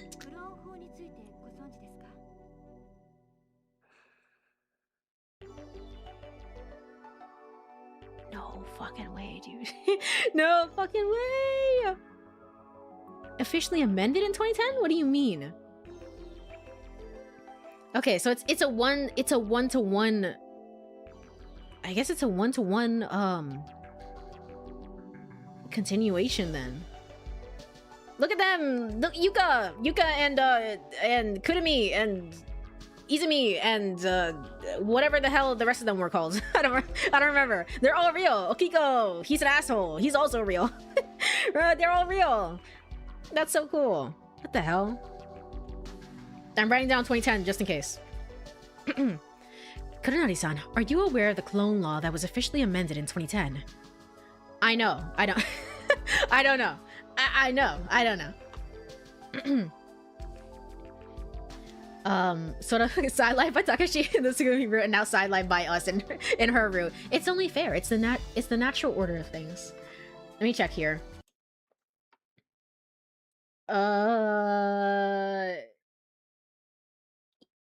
Does not matter to me, I don't think.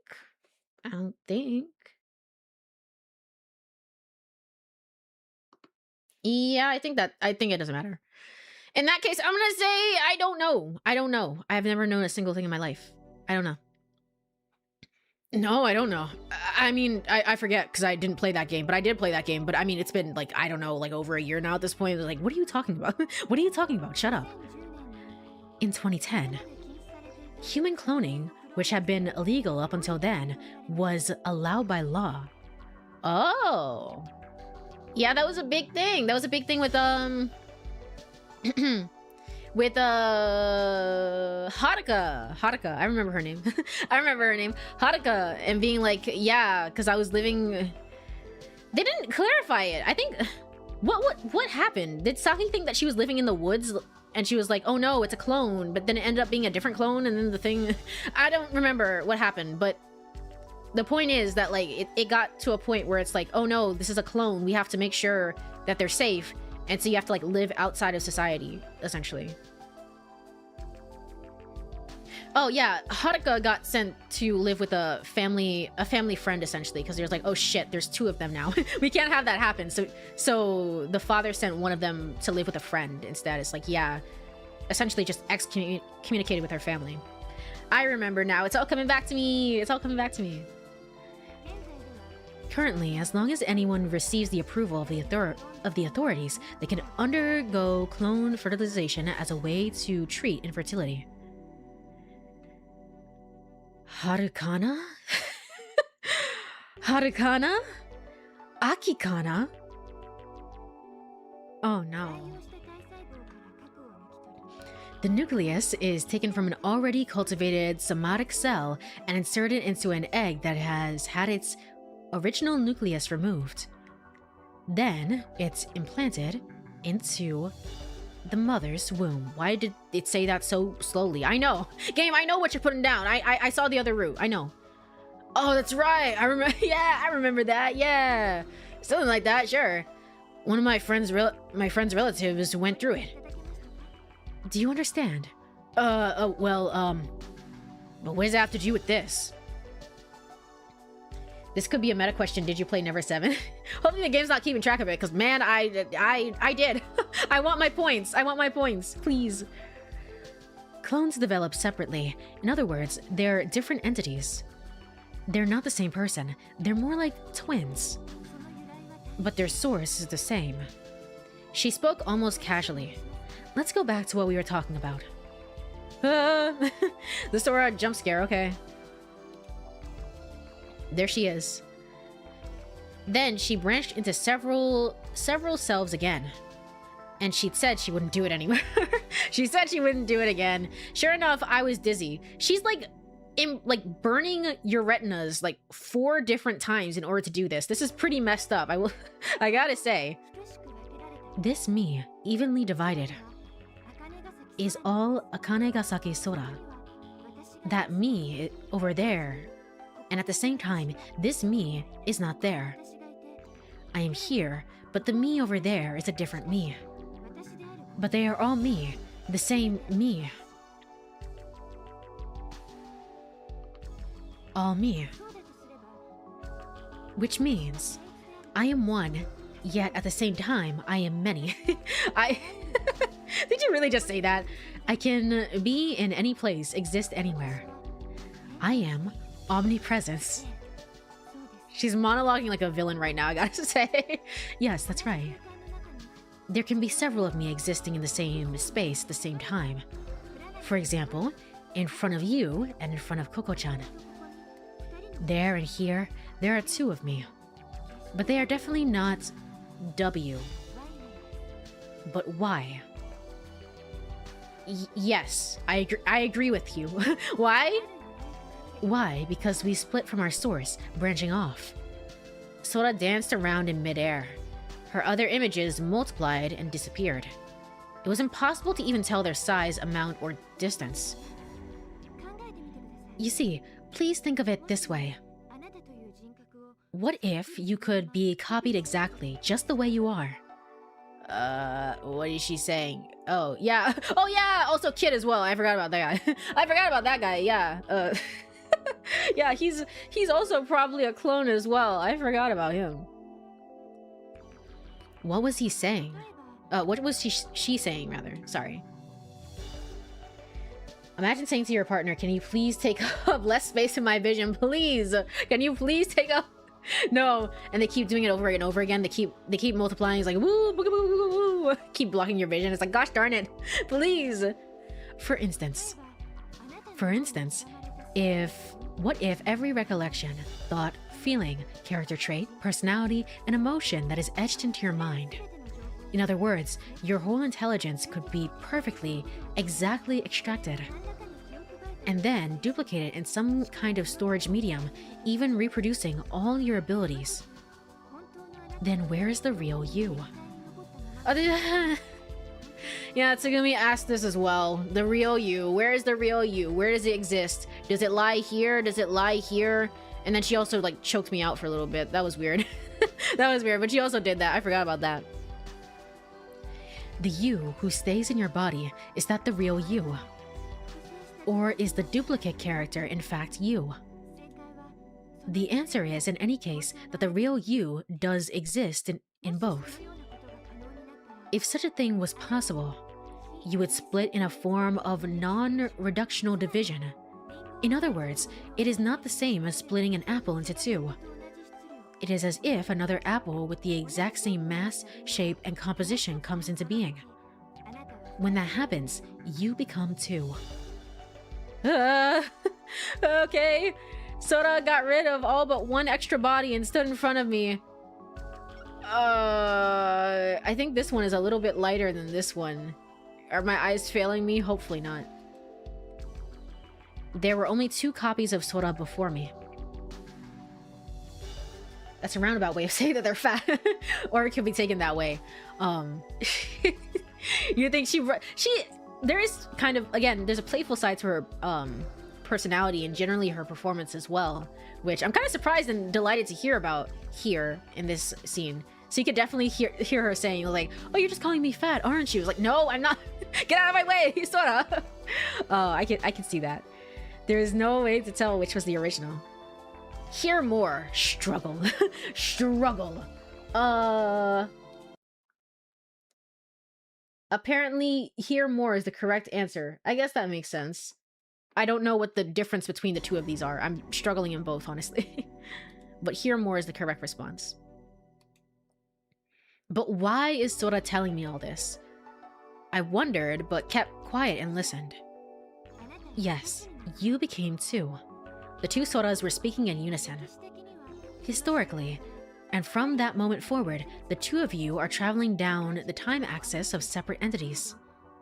But if you turn around and look at the journey you have taken, you will see that the 2 of you are joined together at one point.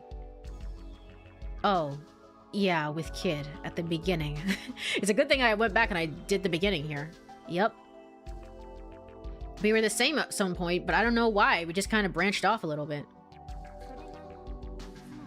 It is split like a Y, with 2 points emerging from one line, not a W with 2 separate points of origin.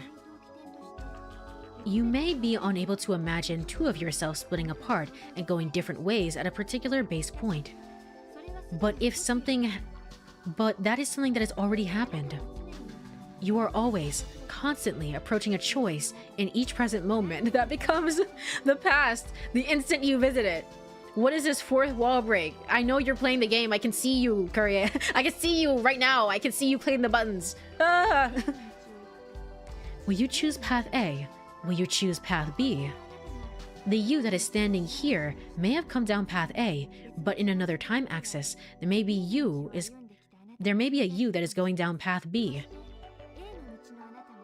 And both the you on path A and you on path B are still you.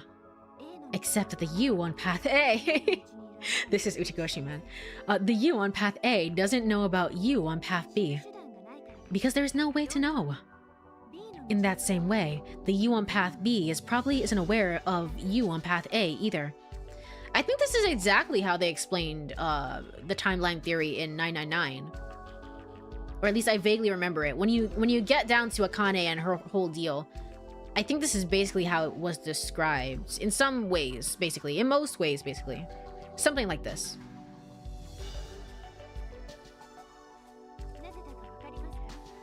Do you? I don't know. I do know. I do know. If this doesn't matter, I'm gonna say for sure that I do know. I know exactly what the fuck you're talking about. It doesn't fucking matter. It doesn't matter to say, like, I don't know what the hell you're talking about, apparently. So we're just gonna say, I do know. It's obvious. I answered. You just stated that there's no way to know.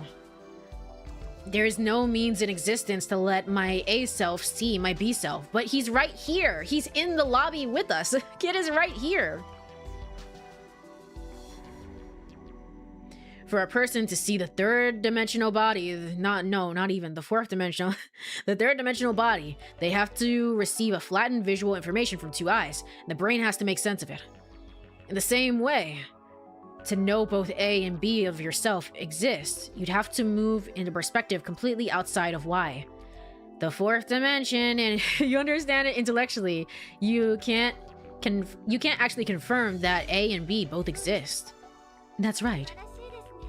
Wonderful. Kuronari-san, you might be a natural at this. You might have played through another route of the game. I sure did, buddy. Interesting. Going from the U route to this route is fun. That's fun. That's a nice, like, immediate connection there. At what? At physics, or perhaps even philosophy. I don't know. You don't have to flatter me. Sora held her hand up in the air. I could see a hologram. It's the exact same thing again. The board appeared in mid-air and neatly folded itself into a square. The point of light appeared and started moving. Let's say that there are intelligent beings in a two-dimensional world. Can they see a three-dimensional object? No, they cannot. The square changes into a cube. Okay, so the game world versus the real world that we're in right now. The reason is that since they only exist in two dimensions, they can only perceive those things which have happened on a plane. In a two-dimensional field of vision, the only straight lines one dimension can be reflected. The dots of light appeared on all six faces of the cube. But each light only moved around the surface with its own square, never intersecting with the other lights. Now then, let's say that for some reason they become three-dimensional. Then, in their dimensional range of vision, only planes, two dimensions, can be reflected. The lights from the six surfaces gathered together to become one and moved to the center of the cube. And in every direction, new holograms of cubes appeared. The cubes lined up surface to surface without even a crevice between them. With three-dimensional sight, all that happens is the plane reflected in the right eye and the plane reflected in the left eye are synthesized into one image. It'd be impossible to achieve something close to the real image of Mount Fuji, for example, even with a finely drawn backdrop. A light floated in each of the cubes. The lights moved incessantly, vigorously colliding into the six faces of the cubes. But each light never left its cube and never intersected with any of the other cubes. I'm guessing because there's six people here. Is it Coco, Yu, Sora, Tsugumi, the kid, and then Takeshi? And then Sara isn't real. Again, I don't know why Sara isn't real, but apparently she just isn't real. She just isn't real. Also, thank you for the hydrate. I will do so right now.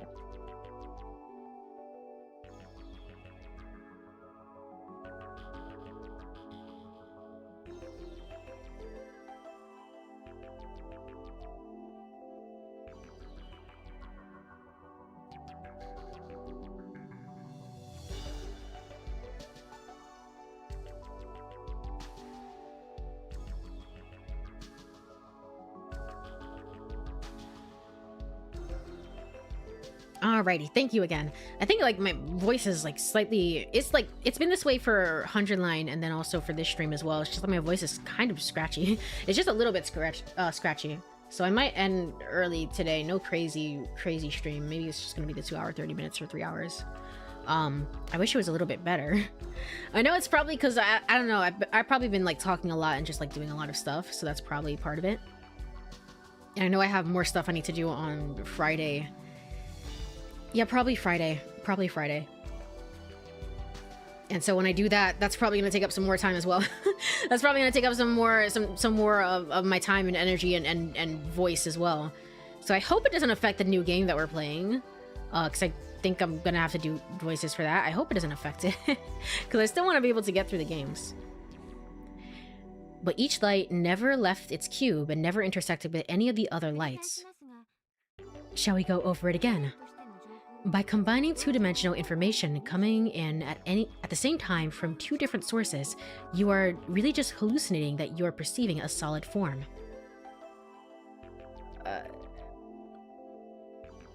By combining two-dimensional information... Oh, like a three-dimensional... I was trying to...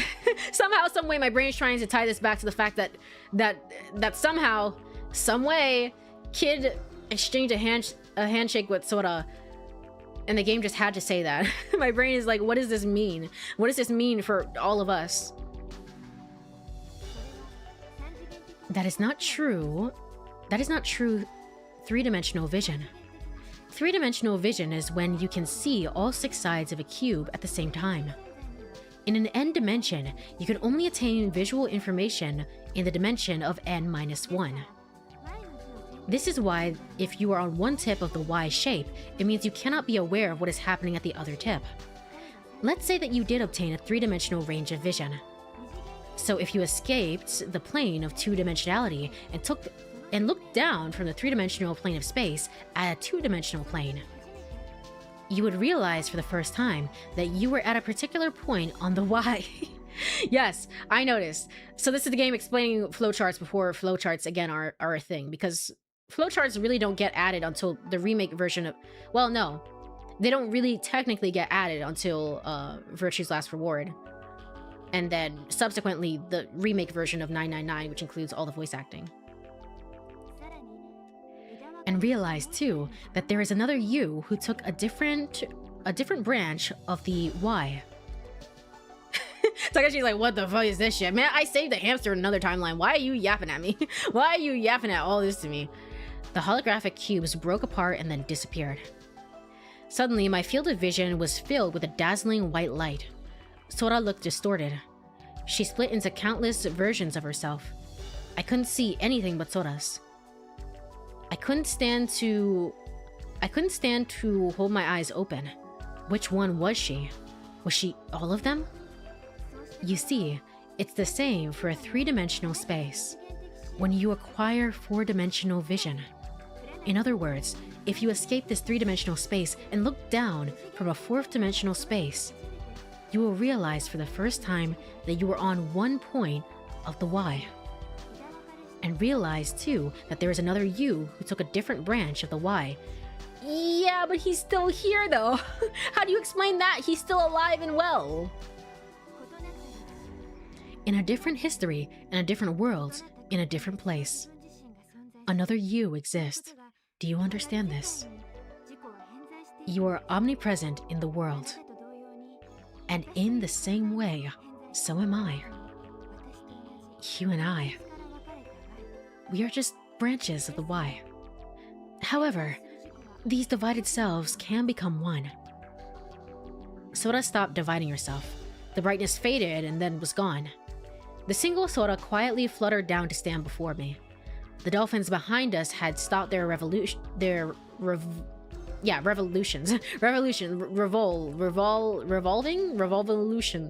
at some point. If the self you don't know were to become inseparably bound with you, if you could stand in one place where you could see and understand all the others that were you, then the experiences of your other selves would become like your own experiences. In the truest sense, you would become one. I let out a long sigh. Listen, can I ask you just one thing? Please do. Why are you telling me all this? That's a good question. Sora turned in a full circle right where she was and smiled. It is a legend. It is a legend passed down through the Lemurian continent and is the origin behind Limu. Let's just leave it at that. Let's just leave it at that. Sure. Let's just leave it at that. Sure. Yeah? What do you mean? And you must understand, it is a secret. Why? You can't tell Coco because otherwise she would fade out of existence? Like, what? Why? Sora held up one finger in front of her mouth and smiled at once. And smiled once again, rather. Well, that was fucking weird anyway. Well, that was weird as hell. Oh yeah, she's still dying. Anyway, before we get into all of that, it's time for the second break of the stream. So let me go over to Burb Screen. Which one is it? It's this one. There we go. All right, is that the most Uchikoshi the game has ever been so far? Maybe not. I still think everything with you sort of beats everything out. I think that the thing with you where it's just like, it's going from one topic to the next, but this was very concentrated. This was like, here's this one thing, and we're just gonna keep talking about this one thing, essentially. So, I don't know. Maybe so, maybe not.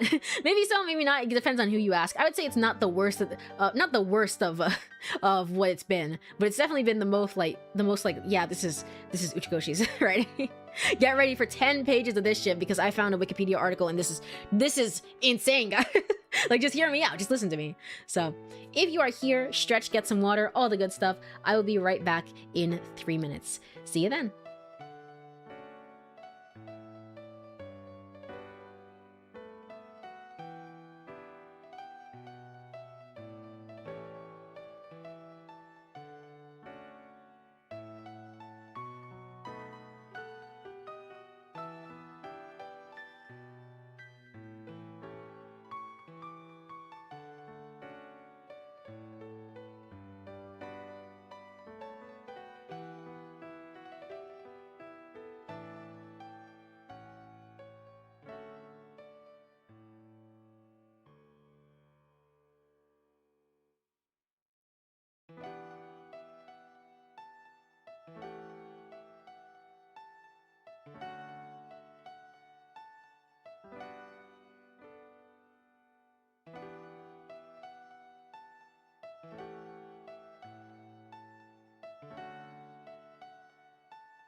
Alrighty, I am back. I am back. Let me go over back to game screen over here. And then let me pull up the guide and see what we have to do. What are we doing? Apologize or say nothing. I didn't say anything. All right, that's what we're doing. That's gonna be super awkward, but sure. I guess we don't say anything. Do we still give our, like, no, Tsugumi, you have to live because living is awesome and life is so cool. Do we still do that or no? Or maybe this isn't the scene yet. I think this is the first part of the scene, but I don't think this is the same scene. I didn't say anything. I didn't know how to respond to that.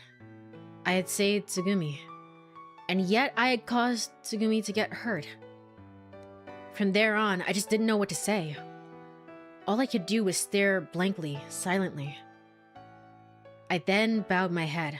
There was nothing else I could do. What? What is it? I raised my head. Tsugumi was glaring at me. You don't understand. I don't care at all about this injury. Like you really don't, because you're gonna heal from it in like, I don't know, 2 hours. Do you want me to say it's your fault? Don't be conceited. Tsugumi sighed heavily. It's just that I wanted to die. What? How come you had to save me? If you had left me alone, I could have finally died. And then skip until the next choice, I'm guessing? Oh, no, apparently not, but he exclaims, I got it! Turned away from Tsugumi, I blurted out something. Well then, Coco, how come you helped Coco? Sorry, well then, Tsugumi, how about, why did you help Coco, essentially? Didn't we already see this, though? No, better yet, how come you went to repair the warehouse? You wanted to die? Never mind, he's doing it. He's still doing it, though. Well, then you didn't really have to worry about us then, now did you? You shouldn't have cared at all if we all died. Right or wrong? Tsugumi's mouth didn't move, and neither did she rest her body. She just lay there. You know, I'm glad I saved you, but I just stopped thinking that saving you was a good idea. After that, I had nothing more to say. Oh. I just stopped thinking that saving... You know, I'm glad I saved you, but I just stopped thinking... Yeah, I'm just like, just giving up on her entirely. I just wanted to make sure, it's like, I'm not reading it. Oh, I just stopped in the moment thinking that saving you was a good idea. I want to make sure I didn't misunderstand the situation. No, he's just saying, like, nah, I'm just done, man. I rose to my feet and left the room. That seems like a pretty decent split to go like, hey, you're on the Sora route right now, did you know? Hold on, let me save. I haven't saved this entire time. Takeshi, useless struggle. We are apparently not on anyone's route still, though. We're almost done. We filled out all of the spaces with many different faces, many different people here. Ah, Kuronari-san, what happened? Where is Komachi-san? Again, Sora was waiting for me. She looked concerned. Her? Yeah, she's fine. Can I skip? No. She's pretty quiet. I'm no doctor, but I think she'll be back on her feet soon enough. Besides, she doesn't look like she's dying. I think we can all relax. What, Sora simply blinked at me. Then her eyes narrowed sadly. You shouldn't talk like that, Kuronari-san. Huh? Komachi-san is very hurt, Kuronari-san. She needs to rest more than anything, alright? I stopped. I didn't want to say... I didn't want to say... He was like, what does it mean? What does it mean? How am I supposed to be reading this? Hello, Chu. I hope you've been doing well. I know I have some DMs from you, Chu. I haven't looked at them quite yet. Also, I know that I have to upload a thing. I think I know what I have in mind. But hello, I hope you've been doing well. Welcome on in. The Sora route. Yes, the Sora route, the route of all time, which means that Sora may or may not have a physical body. I don't know. I don't know. I'm hoping that was all just a delusion at the very end, the very, very end of the other route. I'm hoping it was all just haha, teehee, lol, lol. I'm hoping. I'm praying. Please, please. Was that right? I'd almost forgotten. No matter how badly she had treated us, Tsugumi would still be bedridden for months recovering. You're right. I'm sorry. That came out a little harsh. No pressure. As little pressure as possible. Okay, okay. Now Sora has been physical this whole time. This whole time, didn't you know? Didn't you know she was actually real the whole time? That can't be the case. Wait, no. Genuinely, that can't be the case. Because we know that there was one time, I think it happened with Takashi himself, where he was like, whoa, and he accidentally like, kind of like almost bumped into her.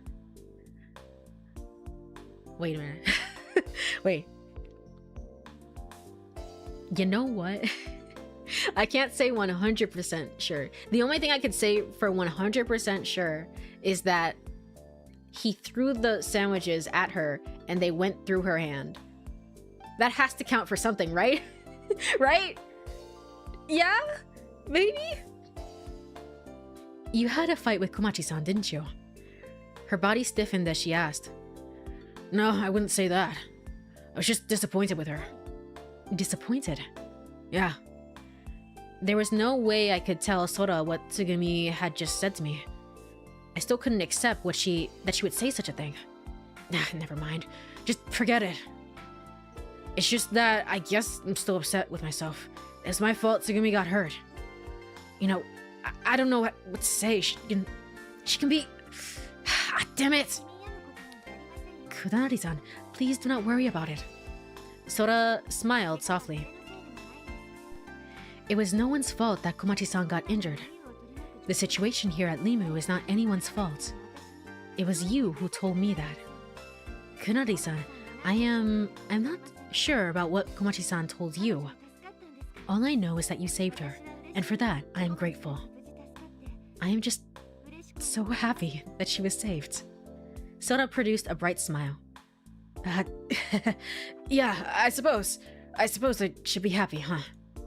Yeah.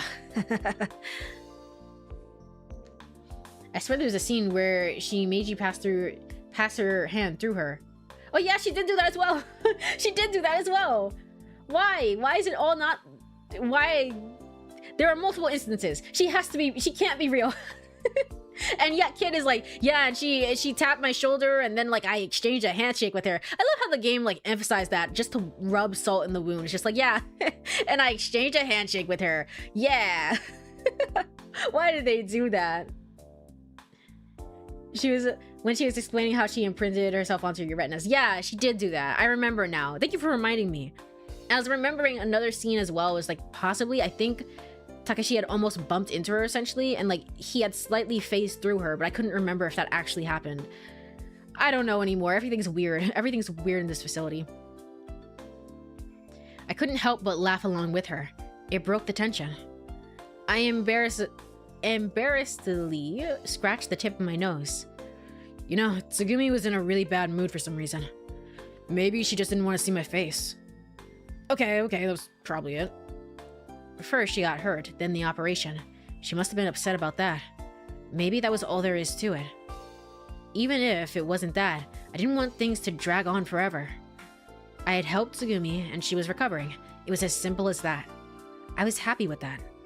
And there was Sora smiling in front of me. Hey, Sora, are you busy right now? What? No, not really, but... Kuranari-san, are you sure you do not need more rest? Nah, I'm fine. I tried to sleep, but I couldn't, which is why I went for a walk. Let's make our way over to the dolphin carousel. Gizok. I turned to her and slowly reached out my open hand. Right. Sora brought her hand up and placed it on mine. Sora brought her hand up and placed it on mine.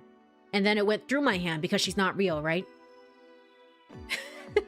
Why would they phrase it like that? I guess just to have the moment be like super cute and super sweet. Like, aw, look at that. Look at that, they're bonding. But also, I need facts.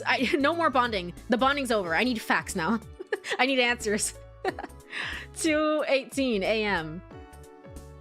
And then... Oh, this is a nice CG. Hold on. There we go. That's a nice CG. We were off, riding the dolphins on the carousel. Sora turned on the power to the carousel and got on before quickly taking off. I rode on the dolphin next to her. The ride pulsated with vibrant colors as it revolved around the space. I hadn't ridden a carousel since my childhood, but I didn't feel strange about it. In fact, it was fun. My heart skipped a few beats. I haven't ridden a carousel in forever, to be honest. Yeah, I think it's probably been since I was a kid. Like at least 12 or so. It's been a really, really long time. My heart skipped a few beats. Do people, I guess, yeah. Yeah, everyone's allowed to go on the carousel. It's not just kids. Everyone's allowed to go on the carousel. My heart skipped a few beats. Thank you. Hold on. Oh, my heart skipped. Yeah, like he's nervous. Thank you. I'm sorry? Thank you, Sora, for your help. My help? Just keep at that. Thank you. No, I should be the one thanking you. You have helped me so much. Have I, though? Have I? All I did was give you, like, words of encouragement. And then she pushed me back with a really hard physical form. And then she pushed me with her really hard physical form that we've known that she's had the whole entire time. And I'm just like, what? What are you talking about? You must have a physical form to ride this ride. You know what? You're kind of cooking. You're kind of cooking, because what if? What if? No, I think she can just float on one of the rides, essentially. But what if? Consider. It's again, it's that one meme. It's just like the person with all the pictures on the wall and the red string, just like, I know, I can see it. I can see it. His heart skipped a few beats from Soda turning it incorporeal, grabbing his heart. Grabbing his heart and then activating his physical form. She touched his heart. Yay! Yay! Ah! He just like screams out in pain. He's like, ah, that shit. Yeah. Oh man. I wonder if sometimes visual novel characters show up in fighting games. I wonder if this is, I don't think so. I don't think any of these characters have shown up in fighting games. It would be really funny if Soda just showed up for some reason. If she was just there. No. I should be the one thanking you. You have helped me so much. Komachi-san, Tanaka-san, Koko-chan, Kid-san. I am indebted to everyone. Why do you call her Koko-chan and then Kid-san? Why do you do that? Indebted. Lately, I felt like I have gained a new perspective on human life. Everyone holds their ground. They fight and try to figure out ways to survive. In all the time that I've spent here at Limu, I've not ever really been with people. Okay.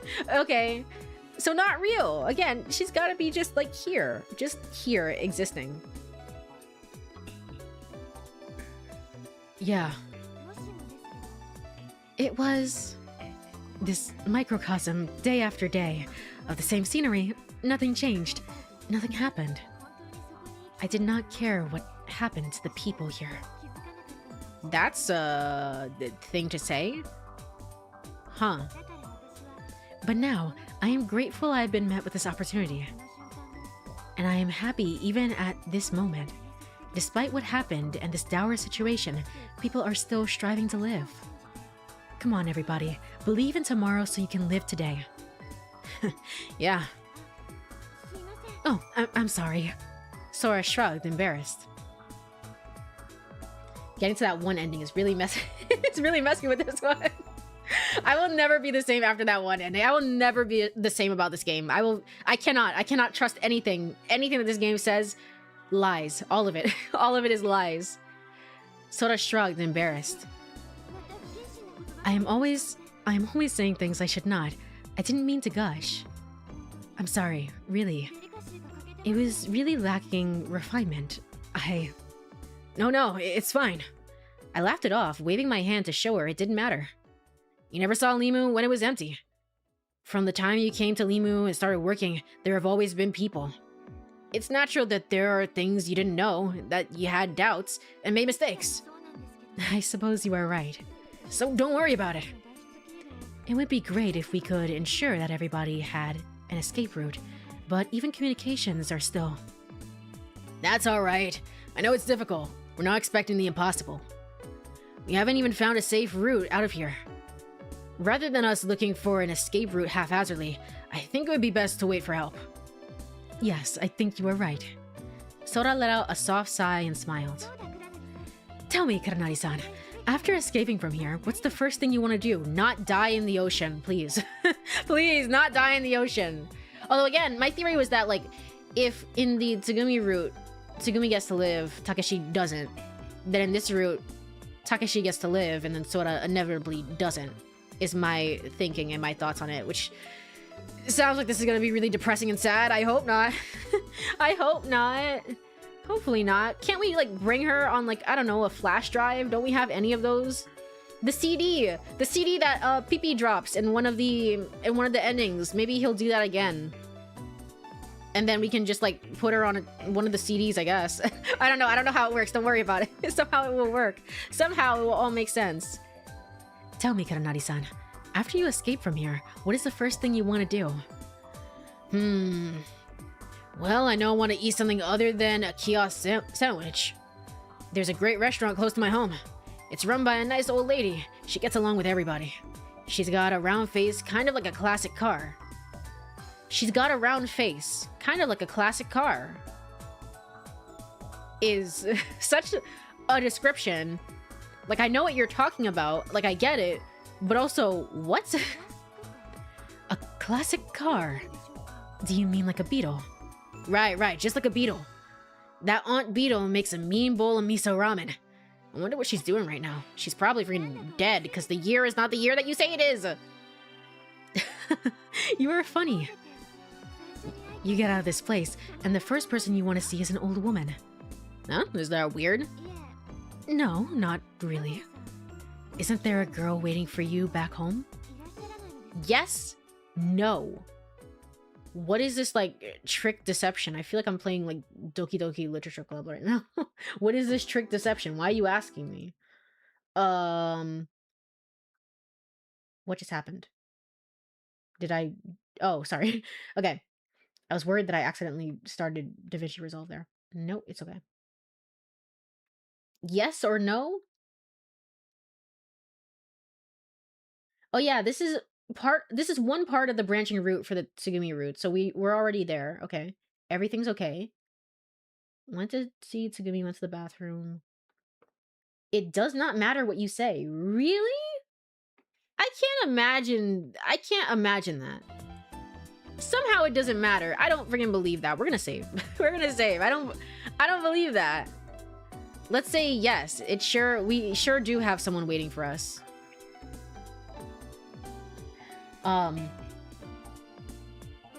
You think they have flash drives? Girl, they want floppy disks. I guess so, technically. I was just hoping it's like somehow, some way. Isn't there some way to bring her out? Yeah.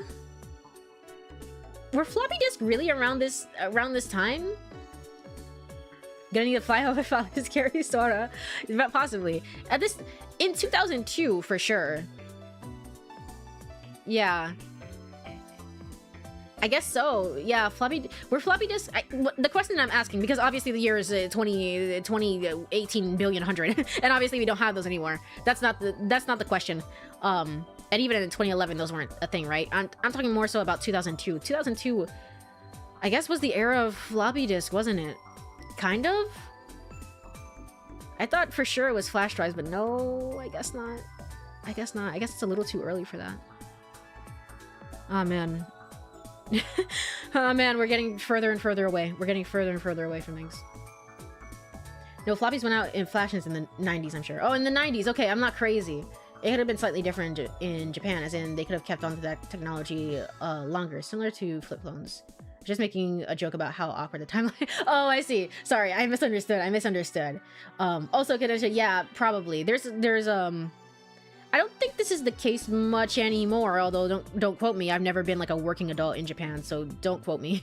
But there's always like, there was the joke for the longest time that's just like, who uses fax anymore? It's like, Japan does. It's like, why are we using the fax machine?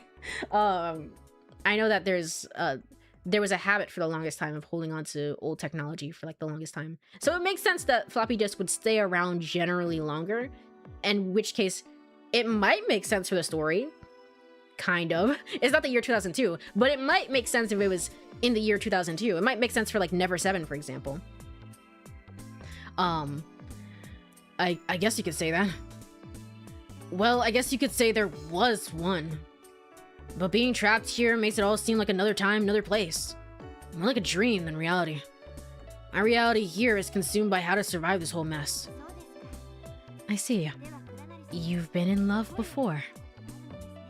I wouldn't put it that way. Well, our relationship wasn't your perfect love story. But I have been in love. Huh, that's great, Kuranari-san.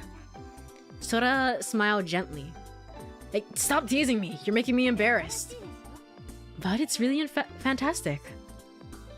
I was pretty sure that my face was as red as a boiled crab by now. That was such a weird way of like phrasing that. What does that mean? So if I say no, what does that do? And imagining it only made it worse, that was for sure. Okay. Well, I've never been. I think that was the transition point. I'm gonna load again. We're gonna say load the data. Isn't there someone waiting for you? Fuck no, I'm forever alone. So yeah, to answer your question, no one is waiting for me out there. We broke up a long time ago. Yeah, that's how you made it sound. That was how you made it sound. It's like we kind of broke up, or like maybe we're together, or like maybe we aren't. I guess maybe just kind of like I don't know what we are. I don't know what we're doing. Maybe kind of like that. And it was a clean break, if you know what I mean. I see. You've been in love before. I wouldn't put it that way. There we go. Okay. I don't know. It doesn't matter. One way or the other, it doesn't really matter. All right. Like, stop teasing me. You're making me embarrassed. But it's really fantastic. Okay. Well, I've never been. What? I've never been. Never what? Never had that experience. What experience? Takeshi, are you paying attention? Does he have brain cells? What? What? I also think they phased out flip phones and then went back to them again relatively recently. Old things are kind of in style though. Maybe not flip phones right here. Maybe like in the West, maybe not right now, but old things are kind of in style. So there is that. Most PCs stopped using floppies by 2006. Sony was the last to use them in 2011. Interesting. Interesting. Man, it's so funny how technology just it's there and it goes. It's there and it goes. I think for me, one of the biggest things that I had the biggest adjustment period for was Blu-rays, because my family grew up with DVDs. And at least we had a lot of DVDs when they became the thing. And then suddenly everyone was like, who has a DVD player? I just need my Blu-ray player. Ooh. And I was like, what are you talking about? Who uses Blu-ray for the longest time? And then everything became digital and it became a mute point. But I had DVDs for the longest time. I didn't have any like Blu-ray. I think the only Blu-ray that I've ever owned in my entire life is the Kizumonogatari films. That's the only one that I ever owned. They're out there somewhere. They're out there in a box somewhere. But yeah, that's the only one that I've ever owned, technically. Apple stopped in 1998. Oh, that was really far. That was really far out. Compare like Sony to Apple there. Bro, she's not real. Meanwhile, me gets hyped at well-written visual novel characters. Don't we all? As an aside, for whatever reason, the only fictional character that I've had a real crush on was Ibuki Miyoda. That's fair. Ibuki is nice. I like Ibuki. She's a little too like I don't know. like I see what you're putting down, but also I don't see, so I don't know where the fuck we're going. She's a little too that for me, but she's still like very cool to hang out with. Generally, I like her. I like her a lot. I could see that. Mine is a character named Peanut. From what? I like how you don't elaborate on it, Chu. Just a character, just a general character named Peanut. From what property? From what franchise? From what? I want to know. I don't know. In terms of fictional crushes, I don't know. That's a rough one. I'd have to think on that a little bit more. I don't know. I have to think on it a little bit more. Because I don't know if I have any character that's just like immediately I would be like, oh yes, of course. Of course, them, obviously. Of course. Didn't you know? Didn't you know? don't know if I have anyone like that.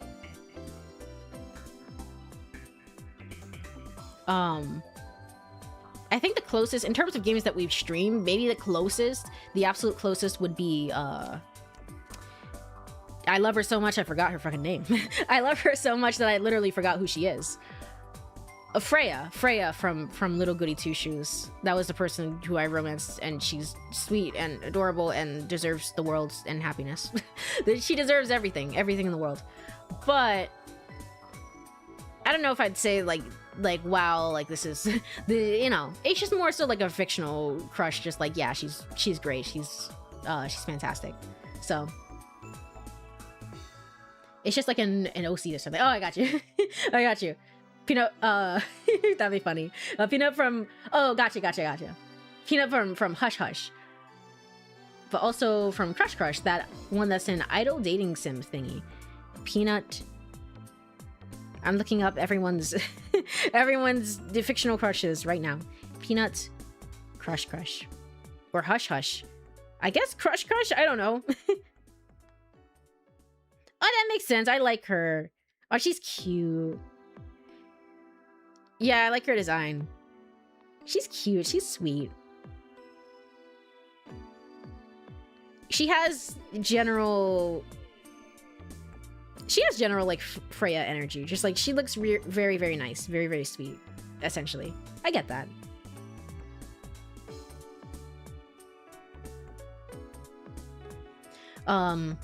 There's been a ton of characters that I would be attracted to if they were IRL, but I've never had a crush on their fictional form. That makes sense. That's also fair. I think sometimes it's just hard to imagine, like, what would this character be like in real life? Would they, would they be able to keep up with the modern, gestures vaguely at society? Would they be able to keep up with the real world, or would they be fine? Or the more that their world mirrors our worlds, the more it's like you don't have any of those doubts, I guess. But still, it's kind of like, huh, who's to say? Who's to say,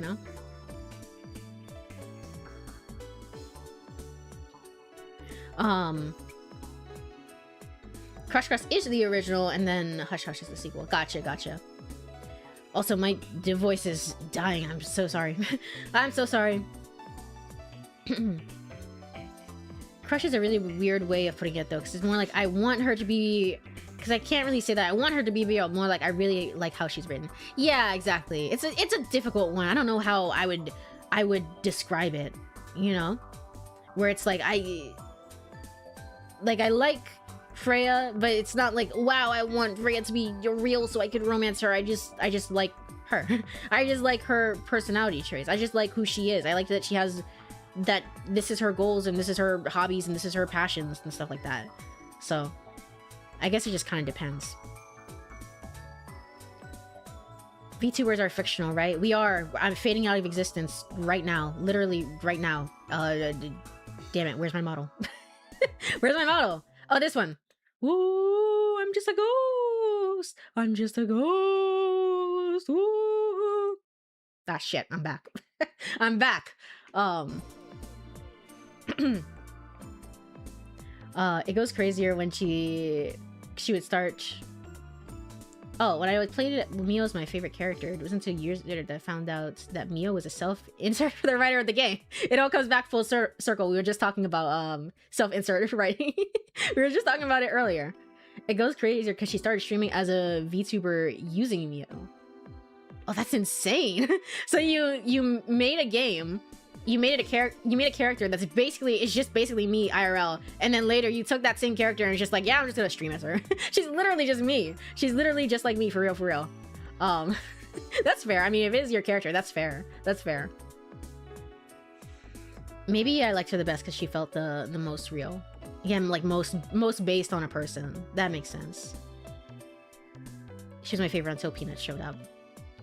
I find out that she's real when I started watching her stream. Huh. This is insane.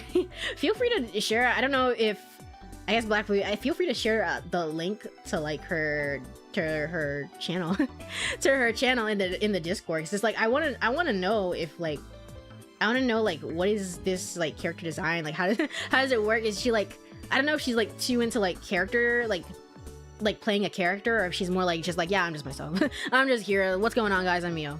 What's going on, guys? I'm Mio. Anyway, let's play a game. You know, I'd be so interested. I want to know. I don't know why Mio's want to be my player 2 is so endearing to me. It's not. I'm not a shopping list. I'm a ghost. I'm a ghost. Let me see if I can find it. I've been trying to look for her channel, but I don't remember. Oh yeah, if you can't find it, no worries, no worries. But if you can't find it, I'd be kind of interested. So, anyway, yes, I promise, Sora, I'm paying attention to you. I promise. I know every dank mystery that I've ever wanted is behind a conversation about love and fictional characters. I promise. What experience? What is love? Baby, don't hurt me. Shut up. Shut up. Shut up. No, you know you like it. It's kind of funny. It's kind of funny. I don't know. If she were in on the memes, I feel like she would be kind of like memeing a little bit right now. Yeah. Yeah, I kind of like... I don't know. Right now... And to be fair, I feel like it's not a fair comparison because Tsugumi was fucking depressed.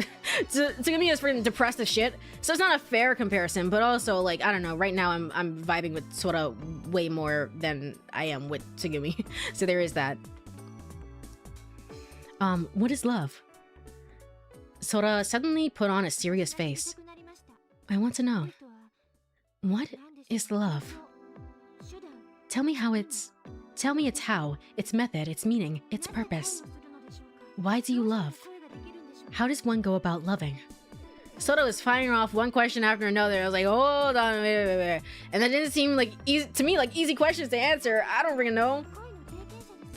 Kuronari-san, you are someone who has loved. Oh, it was going. What is love? Can you explain it and help me understand it? I can't explain it. I can't explain it. How are these questions not... How are these answers not important right now?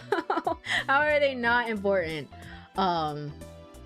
She plays a character, but the character is her. Therefore, she's playing... I'm playing the character of myself. Courie, starring Courie. Guest starring Courie. It's just me. It's just me. Also, thank you for the clip. Thank you. I can explain it. I can't explain it. Let me check the guide just in case. I don't think it matters though. It doesn't matter. I can explain it, of course. Alright, here comes an explanation. I agreed to give explaining it a shot. Okay, love is when someone gets hooked. You better not... You better not be preparing a punchline about fish. What? Am I that transparent? I only want an answer to the question, not a predictable joke. You're hard to please. I took a deep breath. Let's try this again. Okay, love is like a box of dark chocolates. I thought I said no jokes. What? You got me the second time too? You're so predictable, my guy. You're so predictable. Artificial intelligence, how impressive. I only want an answer to the question, not a predictable joke. Alright, get ready. Okay, love can be kind of intense. Because it happens with intent.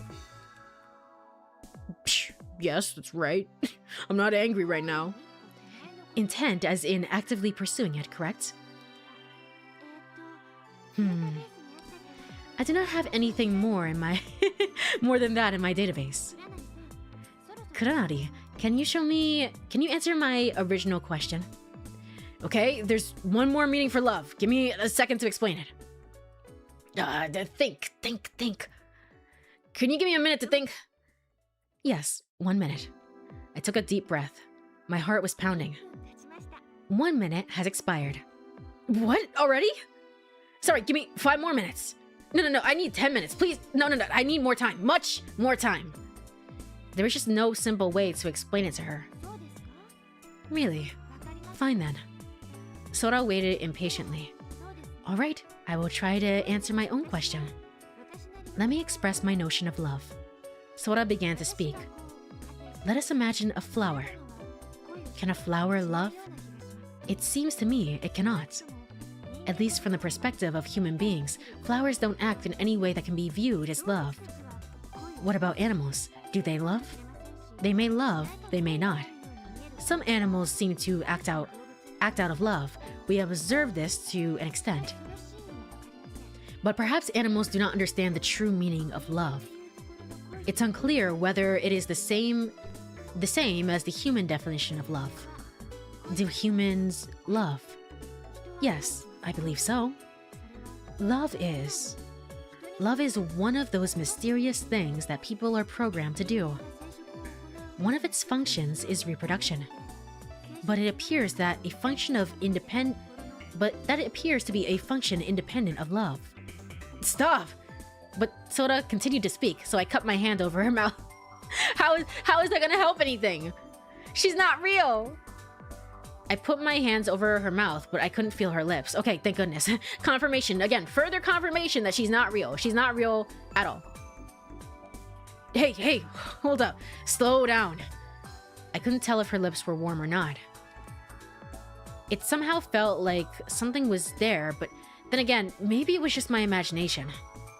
I felt, trying to see if there was some sort of warm feeling. Let's see. Let me tell you what I think. Why does a rose bloom? Why does a canary sing? Sora just stood there, blinking at me. Her eyes were fixed on me. Love is not rational. It's not something you could try to explain through logic. It's something that is planted in the depths of your heart and steadily blossoms into something beautiful. If something goes wrong, the flower might wilt and die. But if the love is true, it may bear amazing fruit. There's no rhyme or reason to the process of love. Even if you do find a reason in it, love is not an emotion you can easily control. Love is something that visits like wakefulness after a slumber. Just as we awaken in the morning and begin our day, we are put on this earth for the purpose of love. To live is to love. To ask what is the meaning of love is to ask what is the meaning of life. I slowly removed my hand from her lips. My hand was slightly sweaty and warm. From what? Just being nervous from the question? Sora, what do you think of my explanation? I may have borrowed bits and pieces from elsewhere. I may have copied it. I may have, been taking that from a book that I read one time. Because I don't think that Takashi made that up himself. Maybe he did. I feel like Takashi would be more impassioned about giving speeches about life than he would about love, but who's to say? I may have borrowed bits and pieces from elsewhere, but I don't think it's all wrong. No, just her lips aren't real. Just the lips, specifically. He's surprisingly poetic. We did get to see that on the Tsugumi route a little bit, where he's surprisingly poetic about things, but I don't know if I could see Takashi as the one who's like, yeah, I could just wax poetic about the concept of love all day. All day. That's a little bit more of a newer side to his character, I guess. No, actually, I believe it's right. Do you understand what I said, Sora? Sora nodded silently. I fucking don't. Roses are born to bloom. Canaries are born to sing. Humans are born to love. I think that is a beautiful way of thinking. A smile appeared on her lips. However, even if a rose is born to bloom, I don't believe that a rose knows this. And I don't believe a canary believes its purpose is to sing. But from the eyes of a human, it might appear that the only purpose of a rose is to blossom. Similarly, from the eyes of a human, it might appear that the only purpose of a canary is to sing. It would appear that humans are probably the same. I imagine that many people don't believe they are living for the purpose of loving. But from my perspective, I believe they are mistaken. It would seem to me that people only live to love. It could be how things are. The movements of the dolphins gradually begin to slow. The music faded to a stop as the dolphin carousel continued to slow. Oh, is this it? I dismounted the dolphin and stood on the carousel. I wish you had ridden it just a little bit longer. But that was fun. Let's come ride these dolphins again sometime. It was a pretty deep conversation we just had. Sora? Sora was still riding her dolphin, not moving. What's wrong, Sora? Sora looked up absently. Even if he's not the one coming up with this, he's still skilled enough to recall the correct phrase and apply it when needed. That is true. There is something to be said there. There is something to be said about, like, hey, I read it in a book once, And it kind of stuck with me. And he wanted to use that line for future reference. But there was nothing in the air where she was looking. Only the sprawling dome-like ceiling of the dolphin carousel extending in all directions. Sora? Hey, Kuranari-san. Sora was looking up into the empty sky. Why was I created? What is the purpose of my being alive? With the music stopped, the room was quiet. Different colored lights played off the carousel. The light reflected a hint of sadness off of Sora's face. I was just curious about it. Sora laughed as if nothing had happened, got off her dolphin, then came up next to me. I didn't know what to say. What was her purpose? At that point, I just couldn't find an answer to that question. Your purpose is to tell me the answers of the plot? Hopefully, please, maybe? All I could do was turn my back to the dolphins and head towards the dark exit. As I did, I looked skyward, looking for a sky that wasn't there. See what I did there? Because her name is Sora in the sky. Did you see what I did there? Did you see what I did there? I love writing. All right. I know it's a little bit early, but I think now is a good place to end things here for now. Apologies about that. I know we barely got anything done. I know we were yapping a little bit, but it's kind of fun to yap. It's kind of fun to yap for a little bit. So I hope it was fun for you guys as well. Takeshi, not this guy again. Whatever. We'll deal with that next time. We'll deal with that next time. Also, thank you so much for that hydrate and stretch. I will do so right now.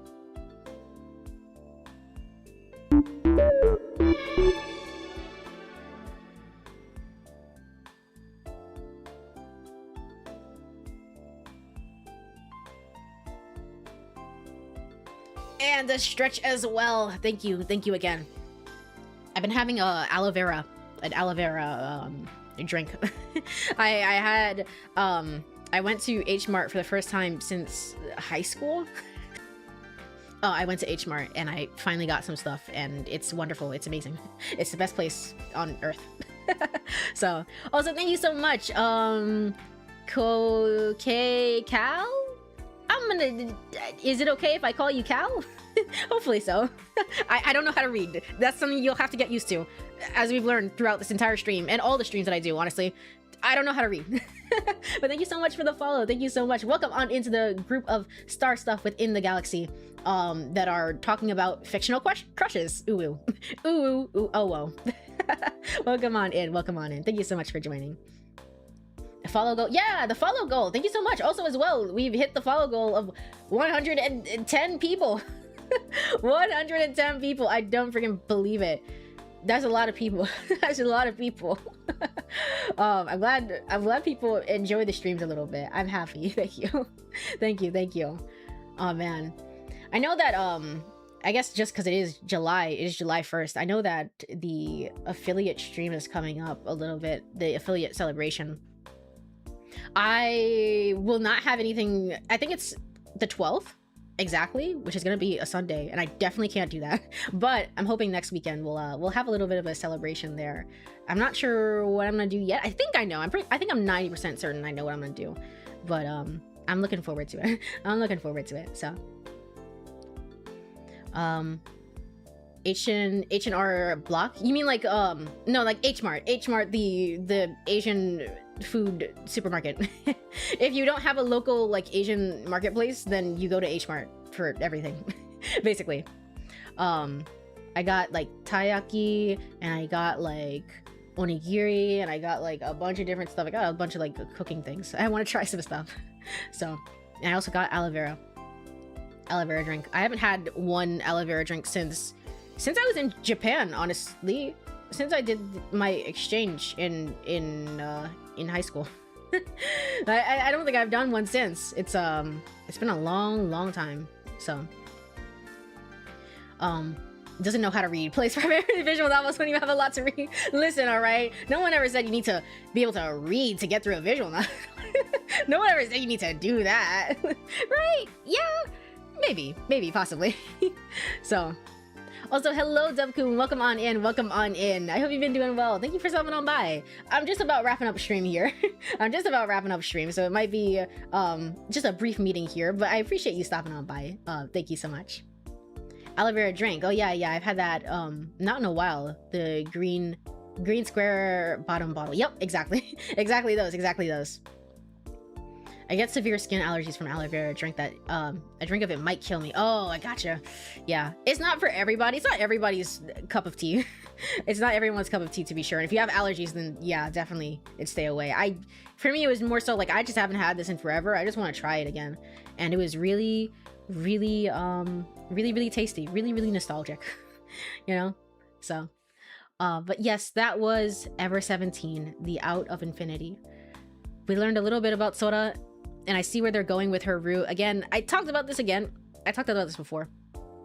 But I think the most surprising thing for me this stream, honestly, out of anything, isn't even writing related, but just more so that the way that the voice actor is kind of like emoting, and she's being like, oh, like she's being kind of pouty, and then like, oh, she's being kind of happy, and then, oh, right back to being serious, like expression, like not a lot of emotion there. These types of characters, especially characters like Sora, who are learning to feel and love and things like that, they have a lot of range for emotional depth, to be fair. So the character allows for that. But I'm pretty happy. I don't know, I'm pretty surprised by the performance. It might end up being my favorite in the game. I don't get to hear it because I'm talking over it half the time. But from what I heard of it, this one kind of made me like stop a little bit and be like, ooh, that's kind of nice. That's kind of nice. It might be my favorite in the game. So I would drink a lot of aloe vera. Why it's sold in my local food store. Also milk tea and canned boba. Oh yeah, I didn't get any milk tea, or I didn't get any boba as well. I remember I used to get the Boss coffee whenever I used to shop in H Mart as well. Oh man, that is such a long time ago. I didn't pick up any, but that would have been nostalgic as well, essentially, to get that. I haven't had any aloe vera in a long time too. I have fond memories. It's kind of like tapioca. It is. It's kind of like tapioca. It is. I like it. It's like a refreshing drink. I think it's like generally just like a refreshing drink. I kind of like it. They sold it in my local store. Oh, gotcha. Along with milk tea and canned boba. Yeah, gotcha. All right. Well, let me go ahead and look for somebody to raid if anybody is online right now. Right the frick now. No, you shut up. I don't want to hear an echo of myself now.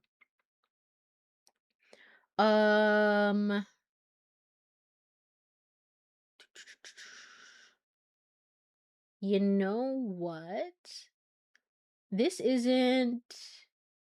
We only rated into this person once. They were playing through the Somnium Files. And I enjoyed the stream from when I saw it. Let's go say hello. This isn't Vene, hopefully, is how you say their name. Currently doing a special birthday stream. So let's go ahead and say hello and happy birthday. Let me go here, raid. This isn't Vene. They've been slowly making their way through Nirvana Initiative, I think. They're not doing that right now, but they've been slowly making their way through Nirvana Initiative as well. And I think I catched like one stream of it. So it's really fun. I love it's such a, this is how it is, where it's just like you're screaming at Konami Date, because that is the man, that is the feeling that he evokes, just screaming. It's like, why? Shaking him. Why is he like this?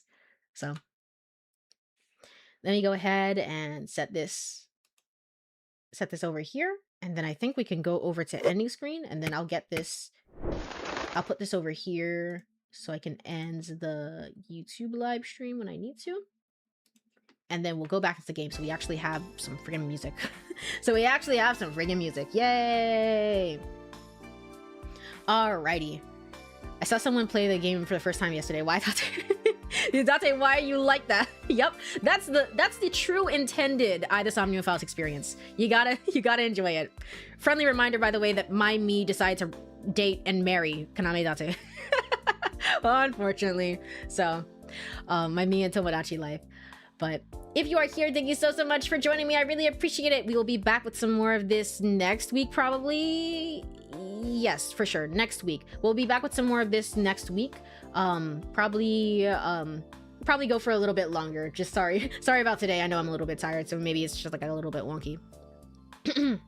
So somehow I'm not surprised by that. I am. What are you talking? Blackman, what are you talking about? I'm surprised. All right. But have a wonderful rest of your day or night, everyone. Bye bye. Bye bye. Bye bye bye.